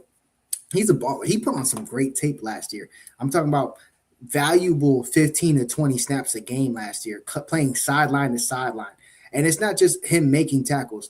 He was blowing offensive linemen on the ASS. He was putting them on their back. Like, that is big dog. That is 6'3", 240. I ain't here to play around. You got a guard you pulling? All right, yeah, he might not have got that tackle, but guess who? It was Torrey coming through. It was Bain. It was Moten. And it's because that lead block that was supposed to be there got blown up. That all 22 tape does a lot of justice for Chase Smith. You get a lot of people who, say the word dirty work, and it's something that gets used a lot. Chase Smith is in them trenches doing that dirty work. So I'm very happy for him. I do think he's probably our most freakishly skilled linebacker. Is between him and Wiley, the other guy we're about to talk about. So those are the two guys who are the specimens in the room. Yeah. Kellen Wiley, young player, I do think probably slows himself down trying to analyze and let the game come to him. I think more reps is what he actually needs, because if he's playing fast, there's not a linebacker who's running sideline to sideline with him. There's not a linebacker on the team that's rushing the passer. Like he reminds me of when Kiko was here rushing the passer, who we led us in sacks with 6.5 sacks. He could have that type of production if we literally say, hey, get on the edge and rush this passer. He could have 5+ sacks. He's that type of special. He can throw an offensive lineman out of the way. He is that strong. He is fast. He is physical. I think the game, some of those like Popo type reps that Popo got last year, being that third linebacker coming in, is exactly what Kellen Wiley needs, because he just needs to get some real game reps. Just getting his feet wet. Yeah. Yeah, I think that's what he needs, to be honest with you, because there's nothing he's lacking. It's not like he has no IQ. It's just literally being out there, okay, seeing it. This is what a defense is trying to do. This is what I know I can do. Let me boom, boom, boom. And then over time, you get confidence and confidence and confidence and confidence and confidence. I think that's the part that needs to be done. Just simple playing time. So on the defensive line, I've been hammering away all off season, pre-spring, spring, fall. Armando Blunt's been my guy. Like everyone, they talk about Damon Wilson. And by the way, Damon Wilson, absolute game wrecker in terms of pass rush. Don't even sleep on the run stopping ability too. I think there was a narrative drawn out from the SEC that they try to claim that he's terrible against it. I don't think he's necessarily terrible against the run. Like he was like a +80 PFF run stop. Yeah, but sure, he's terrible. He's terrible. Marquise Lightfoot, I'm sure you'll probably touch on that subject with him too. He definitely really started peaking at the end of camp as well. But Armando Blunt's been a guy that I've been talking up since before the offseason really started. Violent hands, physical, the ability to not only set the edge, I think even as a power rusher as well, very underrated his ability as a pass rusher. Like, I'm not saying a 1-for-1 with Bain. I think he's got a little bit of different tools in his toolbox compared to Bain. But I think he's going to be a guy that's going to explode as a draft prospect this year. I really think he's going to have a big year for Miami. Yeah, me too. And while you don't want to make comparisons to Bain, but that play strength is similar. He's going to move people off the line of scrimmage with that strength. And he got, again, remember, he came in at 17 years old. he's still physically developing. He's now getting to the peak of his body. His athleticism and body and mental are all combining, are peaking at the right time. Bag year. This is literally it. This is why they call it a bag year. It's all peaking at the right time. I think he's going to be a stout guy. I honestly think he starts. He's going to be way too important for the edge, setting the edge in the run game and with the power rushing. He also has really good inside out versatility. So that's going to be something where I think he starts. He's going to surprise people outside of Canes Nation because we've known him for a long time. I've seen him at Dillard. We're not known for offensive linemen down here, so I don't really, try to be like, oh my God.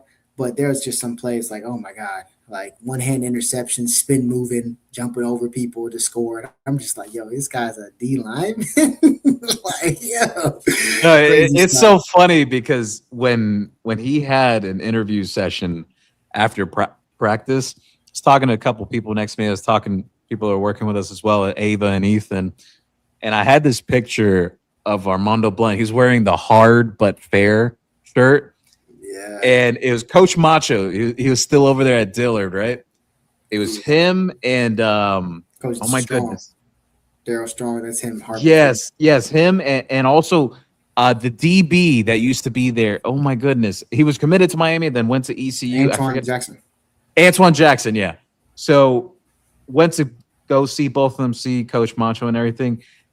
Armando Blunt, literally, we're talking about like 14, 15-year-old Armando Blunt, looked like a baby, but just large human being, as Mario Cristobal would say. Like, I'm excited. I'm excited for what he could show because everyone always talks about like, oh yeah, Damon Wilson to the pass rushing and Marquise Lightfoot, and I think they're both going to be great. But I think people are sleeping on what Armando Blunt can do from a pass rushing standpoint as well. Yeah, no, they're sleeping for sure, but he'll wake them up. I think that's going to be the pleasant surprise. Lightfoot, I'm super excited about him because his body is finally up. People are like raving about 240 now. He's 240. Think about it. He was playing DN, now at 240. We had him jamming JJ at the line of scrimmage versus Ohio State. He was literally lined up like this. Jamming JJ at the line of scrimmage. He's a special athlete. Just to slow him down. There was a couple of times where he did really great as that drop DN flat and then being the spy. I thought he missed a couple open field tackles. I thought maybe they were asking a little bit too much for him, like the open field tackles he missed versus Texas A&M. Yes. Marcel Reed, that's a hard one-on-one thing to do with a lot of space. So I think now they're going to have him more regulated to defensive lineman work and maybe more stunts. Still probably drop flats. He could still have that versatility. But, man, is he a special athlete? Like, again, he was jamming JJ at the line of scrimmage just because they had to get him out on the field. They're like, you know what? We're going to throw our freak athlete out there and just derail you, bro. Like, that was crazy. That was the craziest thing ever. I was just sitting there like, and it happened like 5-6 times. I'm just like, they have so much faith in him in space because of his explosive ability. Now with the weight, he could use that explosive ability to dip, to fight. He didn't really have a second move if he got stalwart and he couldn't get by with the speed rush. Now he has the power to have that hand fight move and still use that. He has a great motor. That's why you see him chasing down a lot of plays. Now with that weight in that motor, he's going to tear it up, man. I expect 7+ sacks from him. Anything less than that, and I'm looking at him like, come on, fam. You have that. Like, he need to have a 7+ sack year because he is that explosive. Like, he is that explosive. And now with that deadly spin move as well. Deadly spin move, crazy dip, but now being able to combat when an offensive line anchors down and he got that good kick step out of there. Now he's anchored in. What are you going to do? Previously, he didn't have a move if he didn't get you off the line. Now he has more in his tool bag. Coach Jason Taylor's a G. We know how that works. But just his body's going to allow him to play at a higher level. 240 isn't like, oh, my God, the craziest thing. But to be honest with you, I think. But if you see it in person, like, I noticed it right away at Media Day. I was the one who took that video, actually. I spoke with him and everything, and it blew up when I shared it. I couldn't believe it when I saw him, like, oh my goodness, like, because he didn't look like that back in spring either. Like, he really put in the time and the work. That's what I'm saying. Like 240 isn't like when you say, "Oh my God, that's not the best." DNs are usually 245, 250 through 260, and I'm thinking at heart he's still going to be a speed explosive rusher, bro. 240 is perfect. I don't need it. Yeah, Next year we could talk 245, 250, and then he can go to the league. 240 right now, mwah, that's perfect. perfect. Yeah. Literally, it's perfect. So D tackle, one guy I want to bring up because I know you're a 954 guy, but this is on the line of well, even before I get to him, but like Justin Scott is another that I expect to take that next step. We saw the flashes in the back half of the season last year. At least from what I've seen in the offseason, especially going back to spring, I feel like he's taken the next step as a run stopper. That was what he needed to do next. He was really Yeah. good in terms of pass rush. I think he's taken the next step there. There's even been first round projections, but his running mate in Ahmad Moten, when I spoke with him, he said, "Yeah, I think Justin Scott's going to go in the first round before me."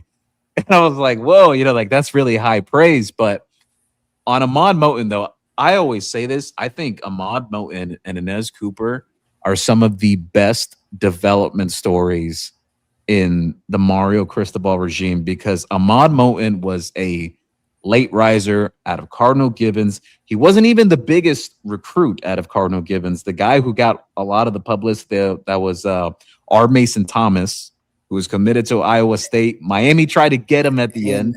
He And went to Troy Oklahoma. Stellato, who went to Troy, Clemson. yes. He was a Troy Stellato, four-star the receiver. receiver. Yep, white boy, fast. Yeah, I remember Troy. So Ahmad wasn't like the biggest recruit there, but the funniest thing is he has the ability to become the highest drafted of that entire group. He was a late take for Miami that Mario went all in for when he arrived for the transition class in 2022 with only like a week and a half to recruit. If this guy ends up being a first round pick, the amount of time Mario had to work on that, and then just the development track throughout his career, I think it's a phenomenal story. Him and Inez Cooper, just incredible development stories. Yeah. And just to be fair, Mario was recruiting him to Oregon.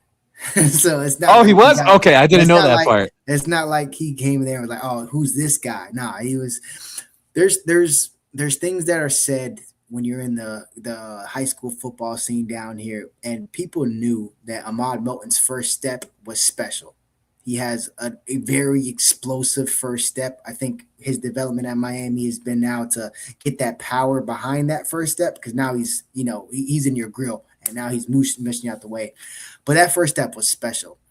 There are some guys down here that were rated very higher than him, but from what I remember from that time, I do believe he was on Oregon's radar. Don't know what the visit standpoint were, but he was down between a couple schools, and Coach Mario just made it like impossible for him to leave. And I do think that what was it, 24, that Florida game, I did a breakdown with him saying, he didn't transfer, we brought in Simeon Barrow, we brought in a bunch of transfers, Marley Cook, all these guys. He didn't transfer, stayed, put in the work, was focused on his own development. And then we started making plays, and then followed it up this year with probably some of the best defensive tackle tape we've had since Gerald Willis. Easily. We're talking 7+ years of, some decent D tackles, not the best, obviously, because our team success is, very dependent on defensive tackles play, and it hasn't been there. But man, he put on some tape last year, and he was the best player in 2 out of the 4 playoff games that we went on.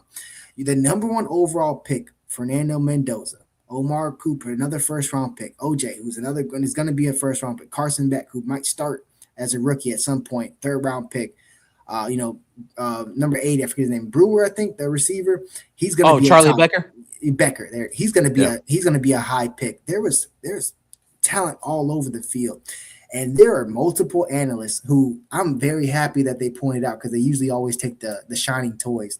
How Ahmad Moten, playing on one leg, by the way, because he wasn't fully healthy after the Ohio State game, was the most dominant player on the field, on a game field with 12, 13, 14 bona fide day 1, day 2 picks. The best player on the field. Ohio State got hurt went to the tent. Whatever happens in that tent happens in that tent. Came outside. It was like, I am from Broward, mother effing county. I am not sitting out this Ohio State game. I am going to dominate. I know exactly what this game means to my family, to my school, to my team, and to my draft grade. And my God, did he Bain played a great game. Mesidor played a great game. I'm telling you right now, if Julian saying closed his eyes, it was 99 he was seeing. Telling you, like he was dominant. He had probably one of the most dominant stretches of a defensive player at any position in a playoff run in recent memory.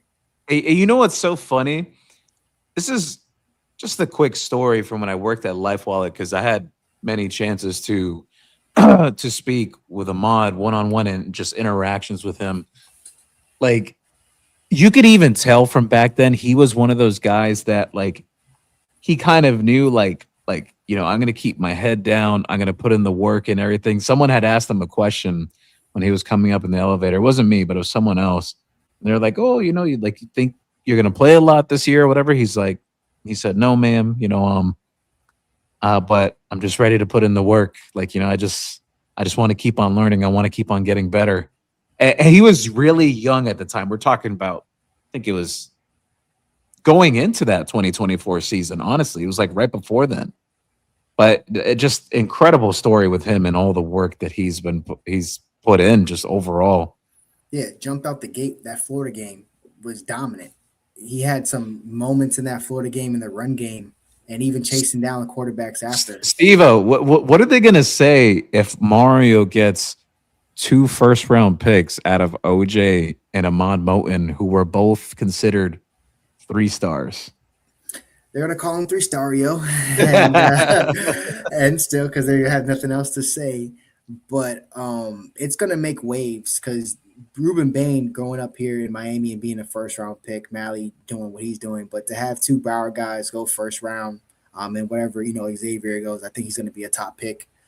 He's gonna be well for the NFL loves long, fast corners. So, but to have 2 guys that were under recruited get developed into first round picks. He already made the national championship game.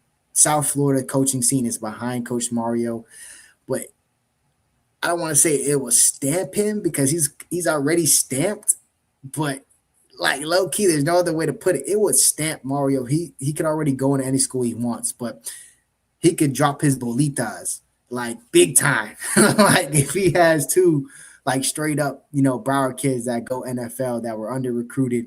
So basically he can get the blue chippers out of here. And then even the guys who are under recruited that might go to a UCF or might go to here, might go to here. He could say, hey, no, don't do that. Come here. We're going to develop you and we're going to put you in position. And that just raises the floor of these teams. By the way, Steve-O, you absolutely had the people jumping tonight. Like, we get a lot of comments on this show, but man, there's so many. I want to jump to some questions here. We'll probably answer some questions about 10, 15 minutes. We'll wrap up and get out of here for the evening. But this has been great to have you on, man. Let's see here. This is when I was talking about the legality stuff. Oh, here we go. This is when you hopped in. Oh, that's my boy. Deepwater. Yeah, he's big supporter of the channel. Rock and Rand said they approved 5 for 5 in June officially. They didn't make an exception for hence the lawsuits. Okay. Howard Stern, Geo Go Canes getting wasted. Let's see here. Man, I love Deepwater's reactions, brother. It's hilarious. Cutthroat. A lot of new faces tonight too. Thank you everyone for the support. The court needs to worry about other things that are more important right now. I'm tired of the court system trying to run college sports. I hope Miami doesn't sign any of the ex-NFL players. I don't think it'll happen.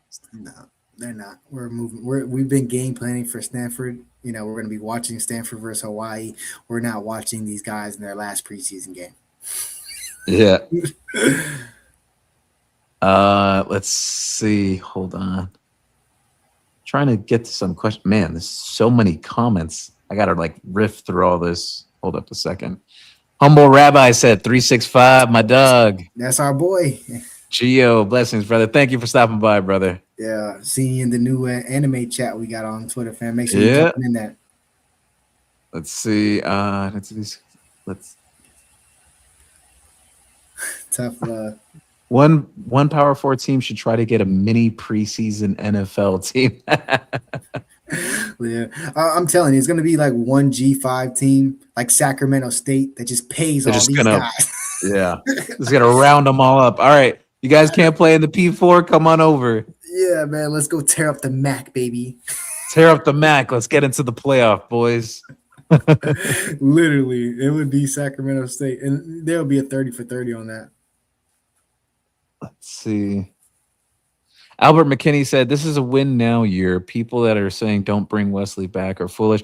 I don't think people are necessarily saying like don't bring him back. I think it's just out of Miami's hands at this point. Like, and me and Steve-O spoke about it earlier. Like, look, yeah, could he challenge it legally? Technically, yeah, but you're talking about it's not like he's going to get an immediate answer on that either. Yeah, he hasn't practiced at all. The team's moved on spring and fall camp. Like, it'll be tough. Juan Manuel said, "Hey, Motorray says walk and talk with my dentures and mouthpiece before you judge me." One thing I don't know if we talked about, but Motoray's little brother at Columbus, man. Oh, Sekou? Yo, he's already rated like a 5-star. He's gonna be on those lists. You know those lists Jackson Cantwell was on too. Freaks, college. Bruce Feldman's College Football Freaks. Yes, bruh.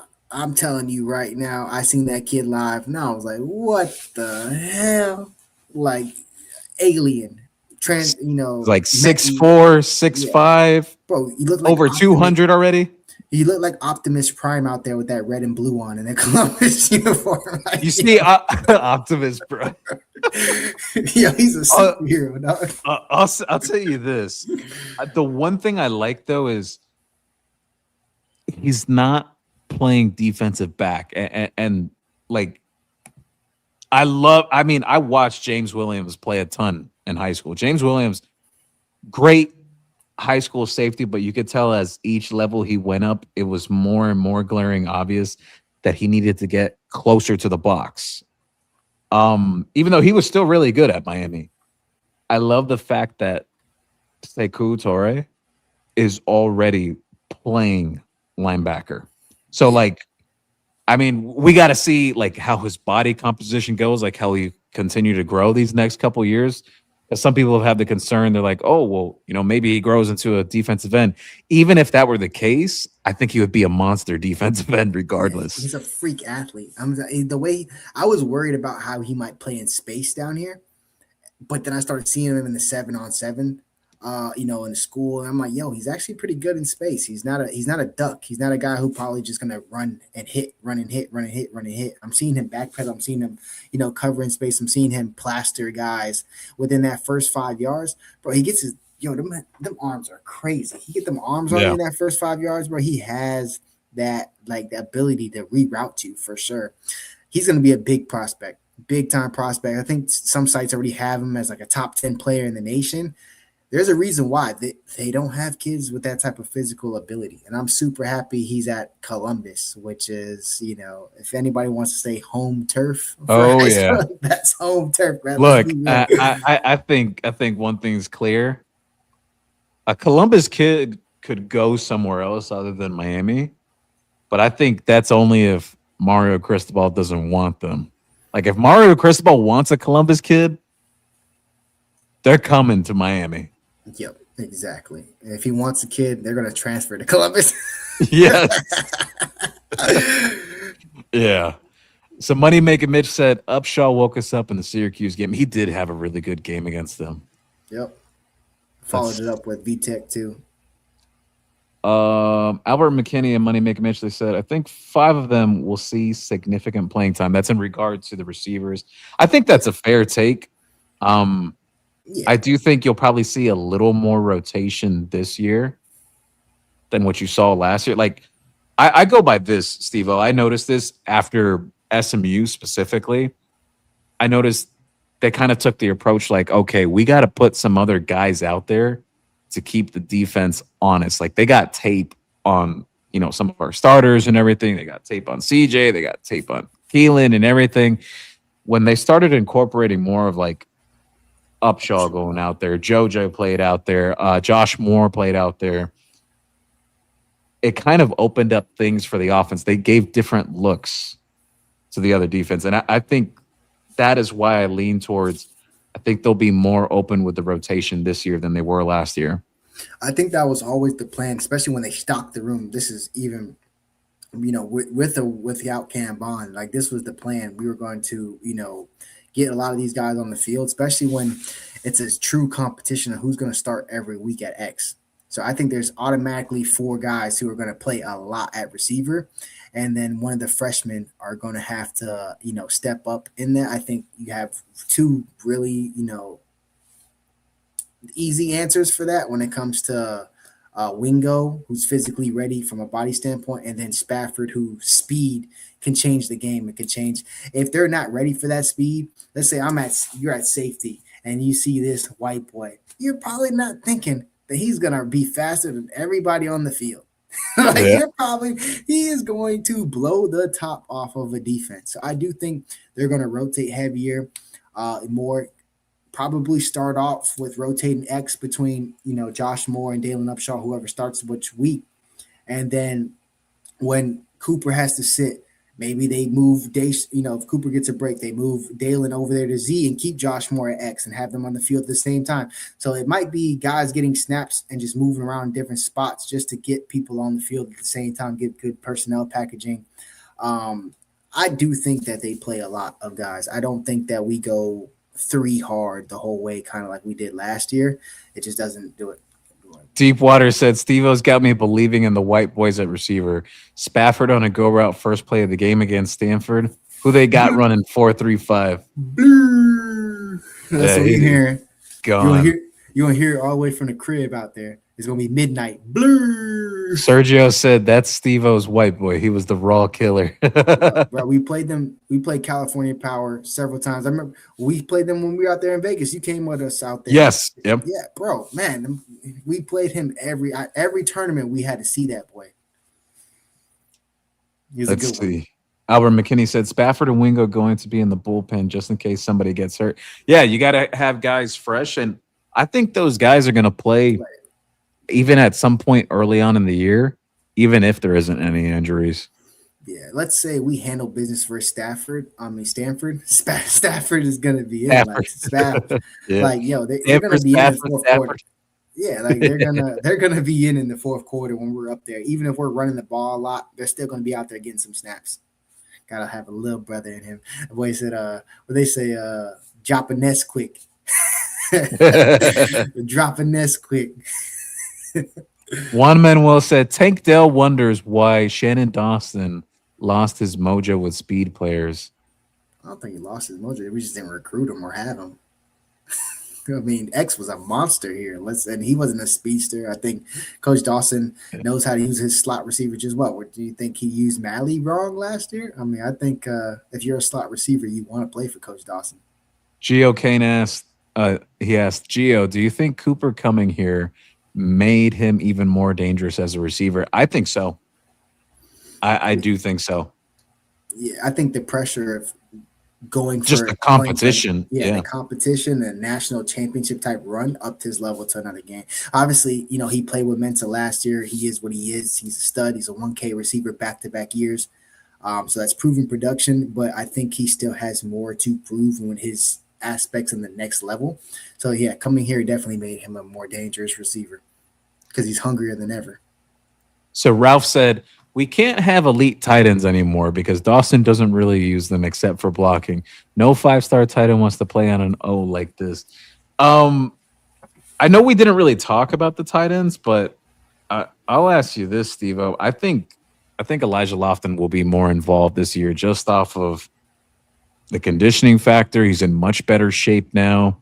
He's more agile again, too. He's able to make guys miss when he gets the ball in his hands. So another guy, when you talk about chasing, he's been injured, hasn't been able to, get stronger, bigger, faster. He's only, been, I got to sit out, gaining weight. He played 20 pounds overweight. He's in his 230s. He looks like the the Lofton that I saw, Bishop Gorman running for 4 touchdowns versus Miami Central, going against some of the guys that I'm just like, oh nah, man, going head up with EJ. Like, that's crazy. I'd never go head up with EJ, and I ain't scared of nothing. But nah, that's just not common sense. Like, that is not common sense. That's Ezekiel Marcellin, linebacker. He's changed to 17 here for Miami Central. Oh yeah. So big thumper, big thumper. The Cheez It man. Cheez It man. Yeah. I remember that. Yeah, remember with the cape at the tournament jumping in.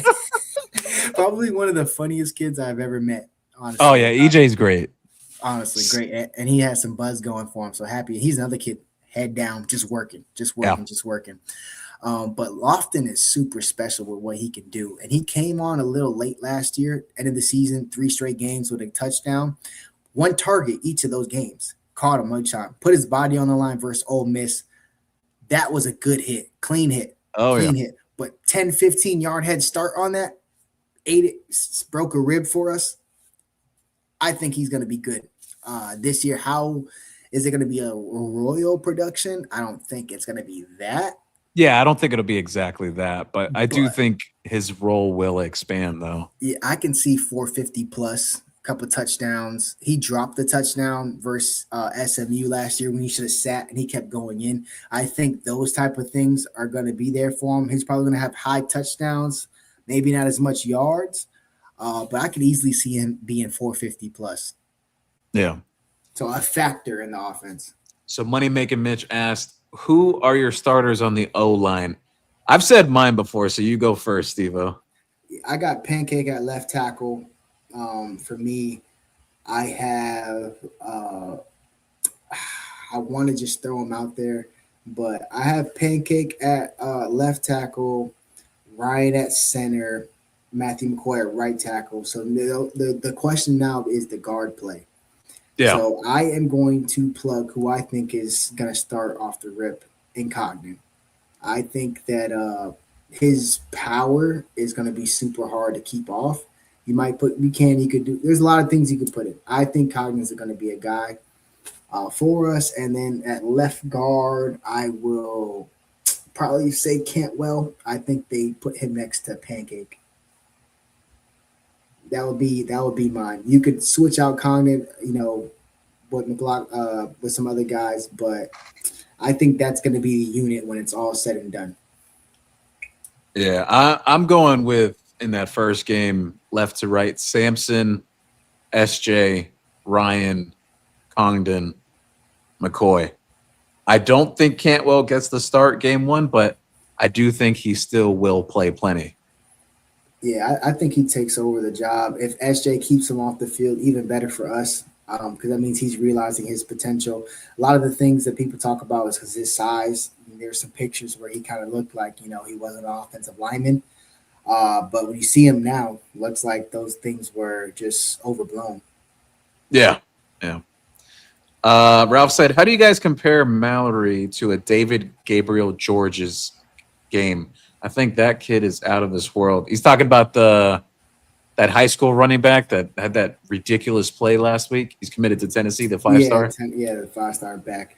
I don't really think that they're very similar or compare them. I just think they're two dudes. If you give them the ball, they're going to make plays.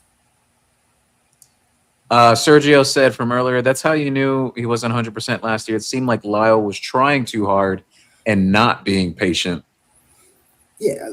All right, let's be real. If you miss time with injury and you're seeing Mark go crazy, you're seeing Mark Brown, Marty go crazy, you're seeing Pringle get in there and have a lot of success, you're antsy.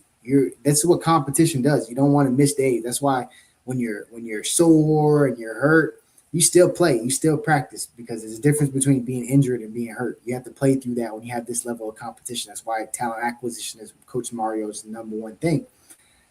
You can start pressing. You can start pressing, trying to make the big plays instead of allowing it to come to you. So, yeah, of course. Did you see that, relief that he had on that Stanford touchdown where he let it happen and then he showed that speed? Oh, yes. You could just kind of feel that weight coming off him. Okay, this is me. He had to convince himself again that this is who I am. It's the confidence, yeah. Yeah, and that's big for these kids are 19 years old, man. They've been the star every game of their life, from little league to high school. Like some adversity doesn't always come to them early. You know, sometimes it comes to them in moments like this, and then you see them be a better player for it, which I do believe is the case with Jordan Lyle. I would bet my bottom dollar that he's the NFL pick. So Juan Manuel shared earlier, SJ is my second favorite center next to Max Buchanan. Well, one, they've cross trained those guys. They've even I know they've cross trained even Cannon Pickett a little at center before, but I don't think Pickett will end up being a center. I think he'll probably be a guard, but they have cross trained Max and SJ. And I got this personal take. You could agree or disagree with me, Steve, but I think they're trying to work on Max potentially being the center after Ryan. I think they're pleasantly surprised at how good it looks with Buchanan at center. I do think he probably could have been in contention for that number 2 guard at either spot. Yeah. I do think that he kind of fits what they want. I don't think they want to keep getting a center out of the transfer portal, which was kind of like what we were doing. But then you're not building cohesion year after year. So I do think that the plan is for either SJ or Max, whoever wins that job.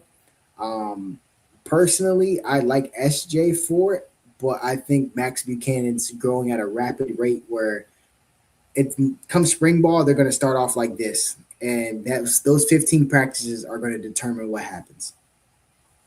Let's see. Albert McKinney said, "What's up with Jabari Antoine?" So I'm going to put this to rest actually on here. People were saying he was out for the year. I was hearing some crazy stuff. Jabari Antoine is not out for the year. There's been a rumor going on for a while that some people are saying that, oh, he's out for the year towards ACL. No, Jabari Antoine's not out for the year. I actually spoke with someone who went to practice literally at the end of last week. He's not out for the year. Is he banged up? Yeah, but he's not out for the year. Yeah. Go ahead, Steve.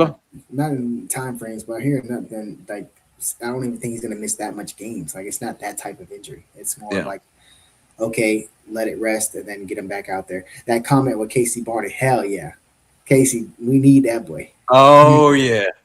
So well, I know Casey. Miami's absolutely going to be in contention there. I know there's other programs like Alabama, Georgia, Ohio State all coming after him. But I know you've had the chance to watch him plenty. I've only had the chance to watch him a couple of times. He is a dog. Like, I definitely think quantified, yes, best safety in the country in the next upcoming class. But anything you could chime in on about him? Yeah, have unfortunately didn't want to play with us in Hellstar. He played with Raw. He's from Georgia. I do think he is probably one of the more complete safeties that I've seen in a long time. We've had some great safety play that I've been blessed to coach. We're talking about New Boy, who's at Auburn. Bryce Fitzgerald, who's with us. Drake, who's at Florida, who's going to play a lot this year, which is probably something they should have did last year with how terrible they were.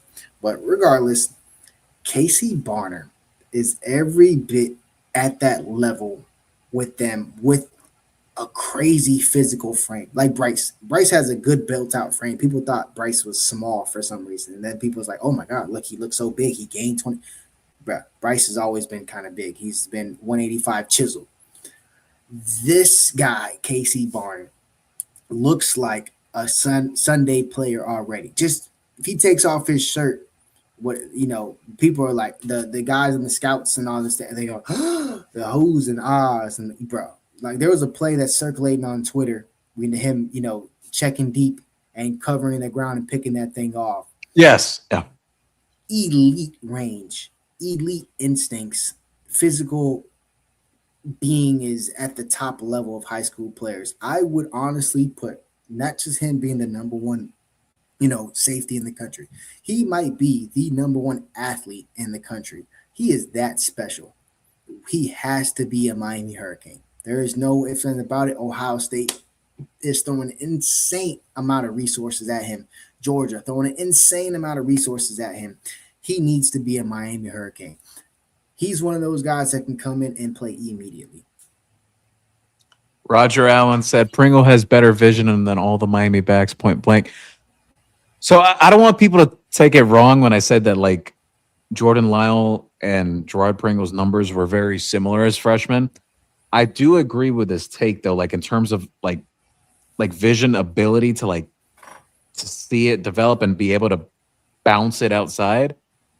I do agree with that aspect though. Like Pringle's overall vision, yes. I do think you can make the argument it may be the best on the team. You could for sure make the argument, but also I think he has the instant acceleration to make it always look that way. He might not make the best decision, but he could just outrun a guy anyway. He could beat a guy to the angle anyway. He can erase a defender's angle. So I do think it's a little different with him. But I wouldn't, I think it's between him and Lyle, to be honest with you. Yeah. I think Marty Brown, that's one of the things he needed to improve on a little bit. He was great at, getting up there and churning out 4 or 5 yards out of an ugly run, just playing straight nose football. But there was a couple of times, especially in the SMU game that comes to mind, that, he could have, there was some holes there that he could have maybe hit. Marty's still a great player. He made a lot of great plays for us. But there's some times where you wish he, hit a different hole. I think that Pringle could make himself right more than not with his gifted acceleration and speed. But yeah, I would say it's an argument for sure between Lyle and Pringle. Let's see here. Albert McKinney said, even though Mallory is shining, he's still the 5th man in the rotation. Watch and see. That's the crazy thing. Yeah, that's great. The crazy thing is he's battling for 5th. People just forget about Hellcat. Hellcat is a good player. Like, he's not a scrub. Yeah. He's fat. His nickname is Hellcat, bro. He is moving. Like, it's crazy. We're 6 deep at running back. Mallory is gonna have to battle Hellcat every practice for that 5th spot, and that is crazy to say. Juan Manuel's been a big fan of Kellen Wiley. Juan Manuel's had the hot takes throughout the offseason that he wants Kellen Wiley to be moved to like defensive end. I don't think Miami takes that approach, at least right now. Maybe they revisit that in the future if everything doesn't come together at linebacker for him. But what do you think, Steve? I think he probably stays linebacker this year. Yeah, I think it's an easy thing. I think that's the easy way out, to put him at DN. Just be like, you know what, you go be an athlete, you rush the passer all day, and you stop the run. I think that's the easy way out. I think it's time to develop him and get him to where he needs to be. I think playing time is really what he needs at linebacker, to be honest with you. That's why I think he needs live game reps where the bullets are flying. I think, not to say it would be lazy to put him at DN, but I just think that's the easy fix instead of putting your boots in the ground and getting this kid to where he could be, because we all see it. The potential is there. If you say you don't see it, you're blind. You're not looking. You just want to go against the grain.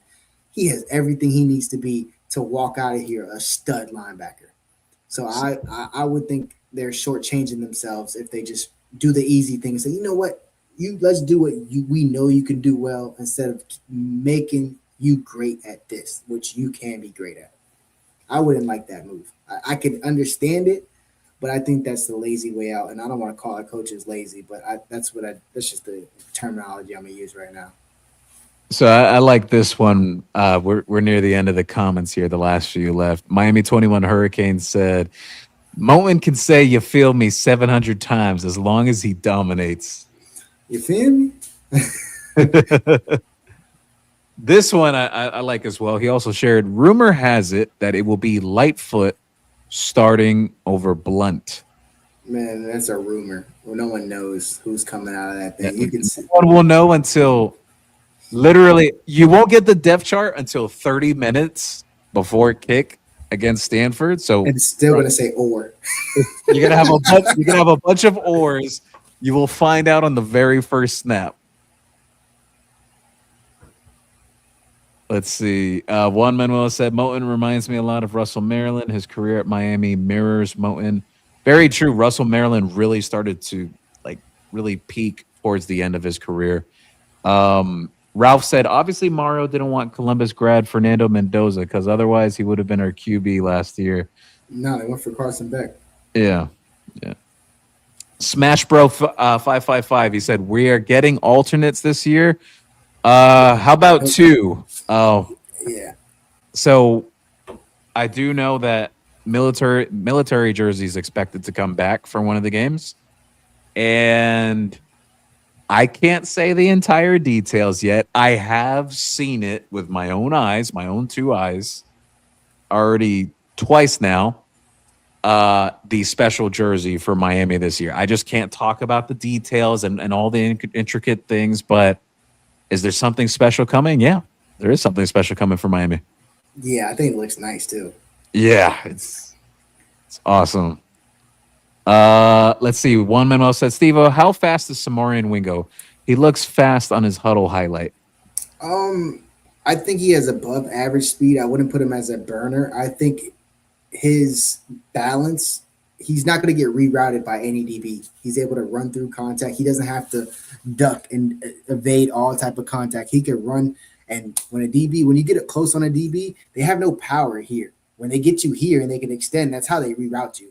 He's going to run through that contact. So he plays fast. I just don't consider him a burner. I honestly think he's a 4-5 type of guy, low 4-5 type of guy, which is fine. He's a 6'3 plus 200-pound plus guy. Like, he's not supposed to be a Spafford running a 4-3. He's fast enough. Not fast enough because it makes it sound like he's slow, to be honest. Even when you're saying he's fast enough, that sounds like you would say that for a slow person. Yeah. So he has above average speed for sure, good speed. But he's going to make his money using his size and his body. So one thing I'll even say about that on Samara and Wingo. So spoke with him at media day, and he said it himself too. Because like we had some of the questions like, "Oh, who's the fastest guy on the team?" And he said, "Well, I'm not the fastest guy in the receiver room. However, I will say I can make guys miss in open space, and that definitely shows up on his tape, even when he was playing at St. Augustine." And the other thing, he is very physical. I love that you brought that up, Steve-O. He is physical for a receiver. That, like, the way he could fight off the hands of a cornerback off the line, absolutely. Absolutely. Yeah. That he's a different type of breed, and I love him because he embraces that. That's who he is. I hate the big guys who want to act like they're skilled. They're still skilled by, but you're a big receiver. Use what you have to your advantage. Like, use your strength. Like, why are you trying to make sure this guy doesn't touch you at all? And you're widening out your release and 1,000, 2, 1,003, and that ball is out, and you're still trying to get to the spot. You're not going to get that target, bro. So the last two for the night coming from 904 Hurricane. He said, from what I have heard, Lightfoot does the best at disguising defenses, and he is key to a lot of things Heatherman's trying to do. Lightfoot is a lock for snaps, whether he starts or not. That's the other thing, too. I don't think it even matters who gets the start on paper or like who gets the first snap in the game, because Damon Wilson, Armando Blunt, and Marquise Lightfoot, they're all going to play starter snaps. Literally, we're going to have 5 stars on D-line. Moten, Scott, Lightfoot, Blunt, and Wilson, for sure. Yeah. And the last one, 904 Hurricane said, actually, Mallory has the best vision on the team. The discussions I have heard say different.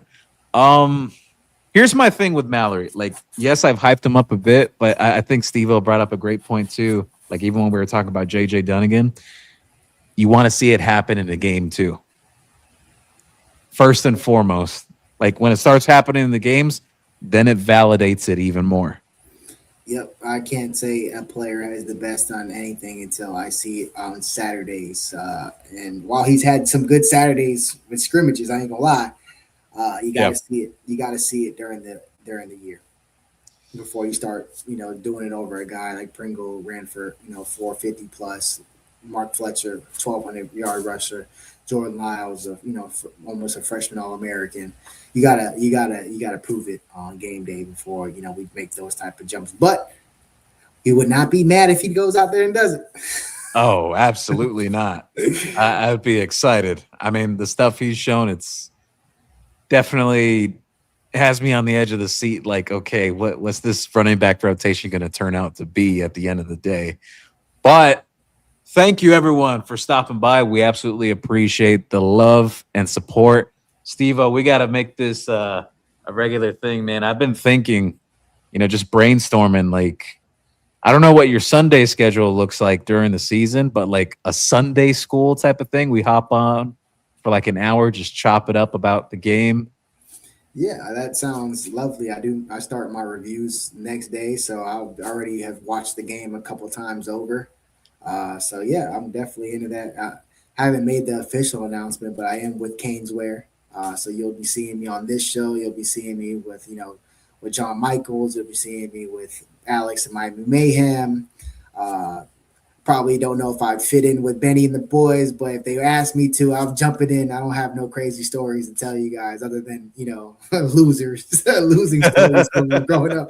But now I have winning stories to tell. So let's do it. Yeah, I am part of the Caneswear team. Shout out to Brett filling in him for him today. But yeah, you'll see me throughout this channel and also my breakdowns for games and just I all think types of Juan's different content. got a special request from you. Actually, he said, "When are you going to break down SJ?" I already did that when he committed. That's a couple years old now. Yeah, Yeah. so if he gets out there, trust me, he'll get a breakdown just like everything. I'll do position groups. I'll be doing a lot of things with all 22 tape coming out. So, and it will be available here on Caneswear TV. Thank you, everyone, for stopping by. Make sure to download the Caneswear app. You can get it on the Apple App Store, Google Play Store. If you scan that barcode, you can download it right now. 10% off exclusive only on the app. And as always, make sure to like and subscribe. Steve-O, it has been fun, my man. We'll be back on again very soon. And go Canes.